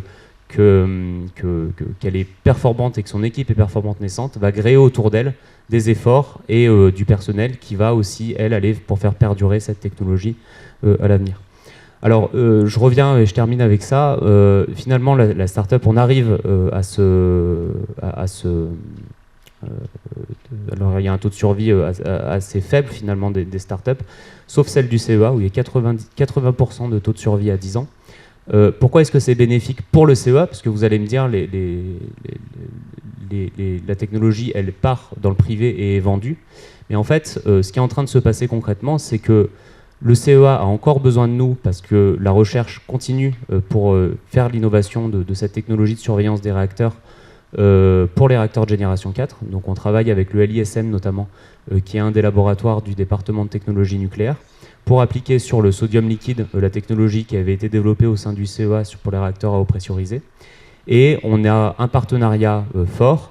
Nous, on rapporte des clients au CEA indirectement, parce qu'on a beaucoup d'acteurs du nucléaire. Nous, on n'est pas capable d'aller investir des millions ou même des fonds suffisants pour partir sur un projet, sur certains projets. Donc on les redirige directement vers le CEA.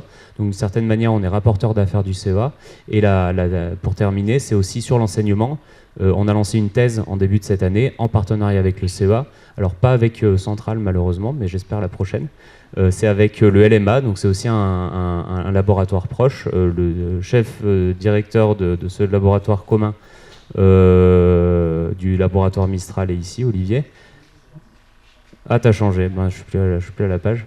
Mais tout ça, ça vient dans un écosystème, et finalement, on reconnaît que cet écosystème est le même que celui du CEA, l'enseignement, le développement technologique, la recherche, les financements, etc.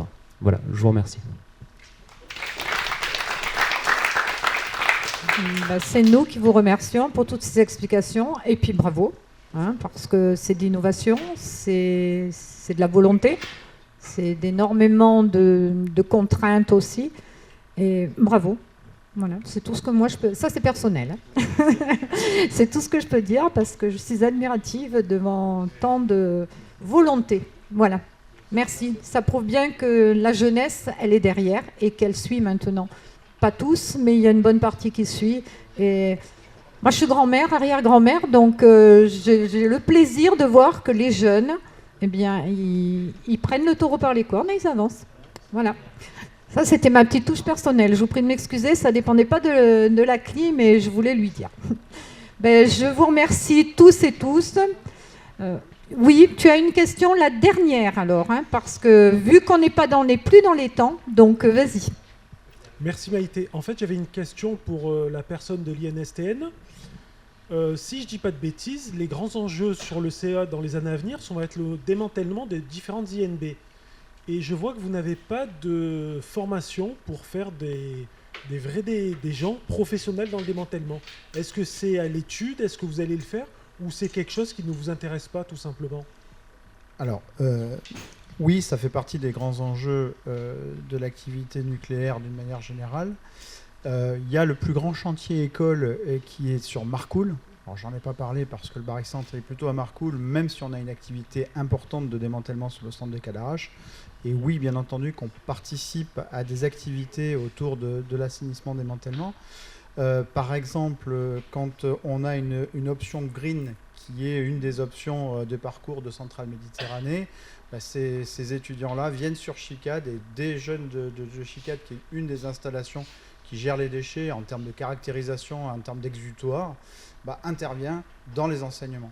Donc c'est vrai que j'en ai pas parlé dans la globalité en disant bah, on va avoir sur la construction de réacteurs, sur le démantèlement ou sur la construction d'installations, mais on intervient également. Et ce qu'il faut vraiment retenir, c'est la volonté du CEA à être un acteur majeur sur la scène internationale dans l'assainissement démantèlement. Donc forcément, ça passe par la formation. Merci beaucoup. Plus de questions, puisque j'avais dit que c'était la dernière.